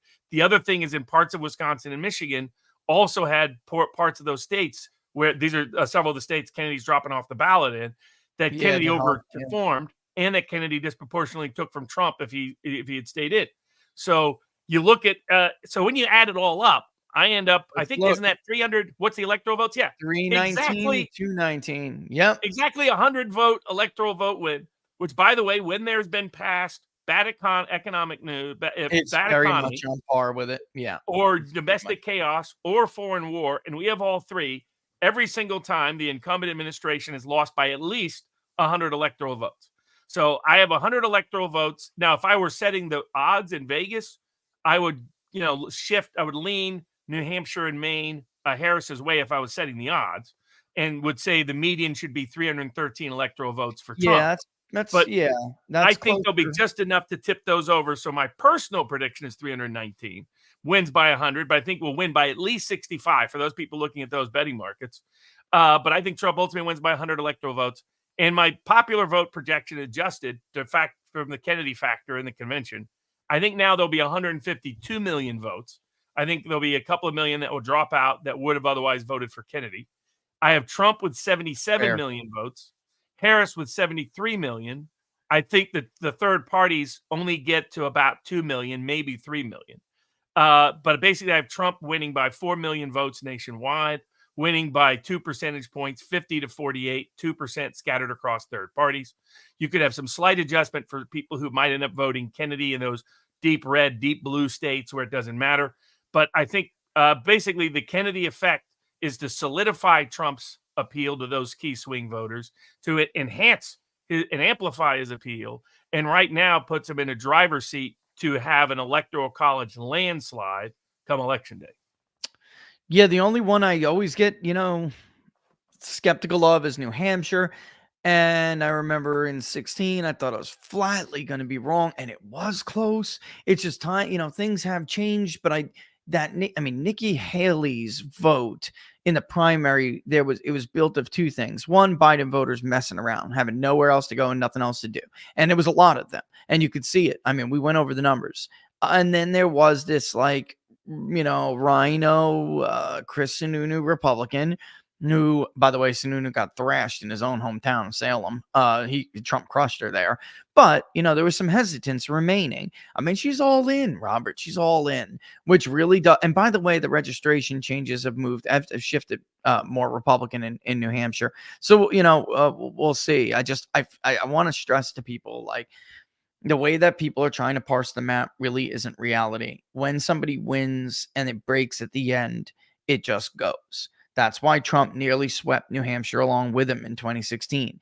Biden, he won and he eked out places like Wisconsin, but it still went to Biden. All three went to Biden. Like, this is the way it goes. So when you see maps and people are like, I'm going to give Pennsylvania to Trump and I'm going to give Wisconsin to Harris, or I'm going to give Pennsylvania to Trump and Wisconsin to Trump, but Michigan, I'm going to give that to Harris. It doesn't work that way and hasn't since 1988. And those were very, very weird factors. Now, things don't always stay exactly the same, but there's just no way that Virginia is this close and North Carolina is not going to go to Trump, and pretty significantly. I mean, that's just, they don't have a Nova. They've been trying to turn the research triangle into their Nova for years. It's not there, guys. And by the way, everyone talks about Florida in 22. North Carolina had a huge red wave in 22 when the rest of the country disappointed the Republican Party. They won supermajorities in the legislatures. They won both state Supreme Court seats. Sherry Beasley got her ass kicked by Ted Budd. I mean, that shit was over in 35 minutes, Robert. I mean, that was it. The call was made. I mean, the election, what was also common with Florida and North Carolina in 2020 and 2022 is they had cleaner election operations, particularly North Carolina 2022 after certain reforms. Now Georgia's tighter, Nevada's tighter, Arizona's tighter. Not as tight as they need to be in terms of election integrity, but huge upgrades over improvements from 20, right? Yeah. So you just take that vote out, Trump wins those states. And again, for the same reasons you're pointing, if Florida and Texas are trending massively Republican, then the similar demographics in Arizona and Nevada are likely trending Republican. Yeah, and you're not going to have a state where Nevada trends heavily Republican and Arizona doesn't, right? That there's too much overlap between those voter groups. And when you see the Central Valley of California swinging heavily against the Democrats, that's another sign that the same Mexican-American oriented voters in Nevada, Arizona, and parts of New Mexico and Colorado are likely causing trouble for Democrats. Biggest margins for Trump in that primary in Arizona came from Hispanic areas. That's where he was killing it with 90+%. That's what it was. And if you win Iowa and Ohio by 15+ points, folks, you're not losing Wisconsin. You're losing Wisconsin. There's just you're not losing Wisconsin, Michigan, and Pennsylvania. It ain't happening. Holding the Trump. Is that why she's holding the Trump plus 19? Yeah, because we can't have a conversation. She's convincing herself it must be false. She's convincing herself she must have got something wrong. She's like, that couldn't possibly be true, could it? That's sad, dude. Yes, it is true. And that's exactly what's the She's case. killing herself, dude. She's on thin ice when it comes to she's on thin ice. You spiked your poll at the behest of the Pete Buttigieg campaign in 2020, Biden and Pete Buttigieg. Those campaigns used their contacts at CNN to pressure Ann, and she buckled. Even though everyone, including, who took my side on Twitter that night? Patrick Murray from friggin' Monmouth University was like, People's Pundit's right. That shit could have easily been finished. This is not a legitimate reason to spike a poll because Pete Buttigieg thinks one interviewer may, during one interview, have missed his thing. You just get rid of that interview and you continuously poll. Hell, you can even get rid of every response that particular agent had logged throughout their time, and you just keep polling. That is not a legitimate reason. This would be if somebody leaks that poll. And it is what everyone thinks it is. I mean, we've all heard this. I know they see it. I know they've seen it. So, I mean, I would challenge her to drop that poll and not to risk the damage to herself. By the way, it's in the ballpark, Ann, with the rest of our polling. What was my last one in Iowa? 15, I think. It's up there. Everyone's got it. Come on. He's 10 points in Ohio, 15 in Iowa. I mean, this is what it is. It's because they don't want to have to say, how is it possible if the great Ann Seltzer has Trump plus 19 in Iowa, there's no way Wisconsin is voting for Harris. It's not going to happen. He could even do worse with some of these groups we all obsess about. But if he's doing that well with the overlap with Wisconsin, he's going to win it by 5 or 6 points. Easy. Overlap of key ethnic groups, key cultural groups, key religious groups, key socioeconomic groups. Religious ethnicities. The biggest thing that's the difference between the two states is Norwegians. And looking at underneath the hood. I mean, we'll see it with the to wrap up the public polling project. If people continue to support it, they can see what's happening with Puerto Ricans, what's happening with Mexican Americans, what's happening with different subgroups, what's happening with Norwegians. From what I've seen so far, Norwegians are trending Trump again. That means Minnesota's in play. That means Wisconsin's probably going to Trump. In other underlying ethnic groups and ancestral groups, but particularly think if people look at this map and say, why are some of these Democratic areas trending? It's because of what's happening in urban areas amongst young voters. That just think service industry.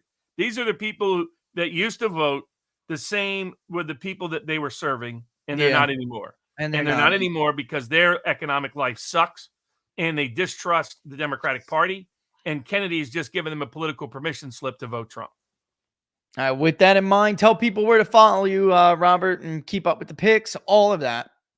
Absolutely. So continue to support the Public Polling Project. Do the Rust Bowl, so we can get honest data. Links in the description. Getting this honest data for the 1776 Law Center into Trump camp helped solidify what was a great deal for Trump, a great deal for Kennedy, a great deal for America, and people who care about those issues. So don't underestimate the impact of honest data at changing the public narrative. So continue to support the Public Polling Project to make that happen. And you have already been ahead of the markets and cashed a lot of bets over the last 18 months. If you're a member at sportspicks.locals.com, we got picks on all those big sporting events. We got and all the political markets, even on what the Fed's going to do and some economic markets. There for less than basically $1 a day. I mean, it's less than $1 a pick, way less than 10 cents a pick. We'll give out 2,000 picks by the time the year is over. Most affordable, successful handicapping market out there anywhere for any kind of investment advice. So you can get all of that at sportspicks.locals.com. Well, as always, folks, Mondays, 2 p.m. Eastern Standard Time, unless Robert and I got something going on, but we'll make it up if that's the case, But as always, brother, we'll see you next week. Good stuff. Good stuff. See you, everybody. Thanks for joining as always, man. See you later. Robert Barnes, everybody. Go to sportspicks.locals.com. I'm going to boogie on out of there. There's the Public Polling Project he was talking about. The link is in the description. I'm going to go say hello to my kids and see how their first day of school was. I bet a lot of you have the same. All right. Don't miss Inside the Numbers on Wednesday, noon Eastern Standard Time. And what are the odds next week? Thanks for watching, everybody.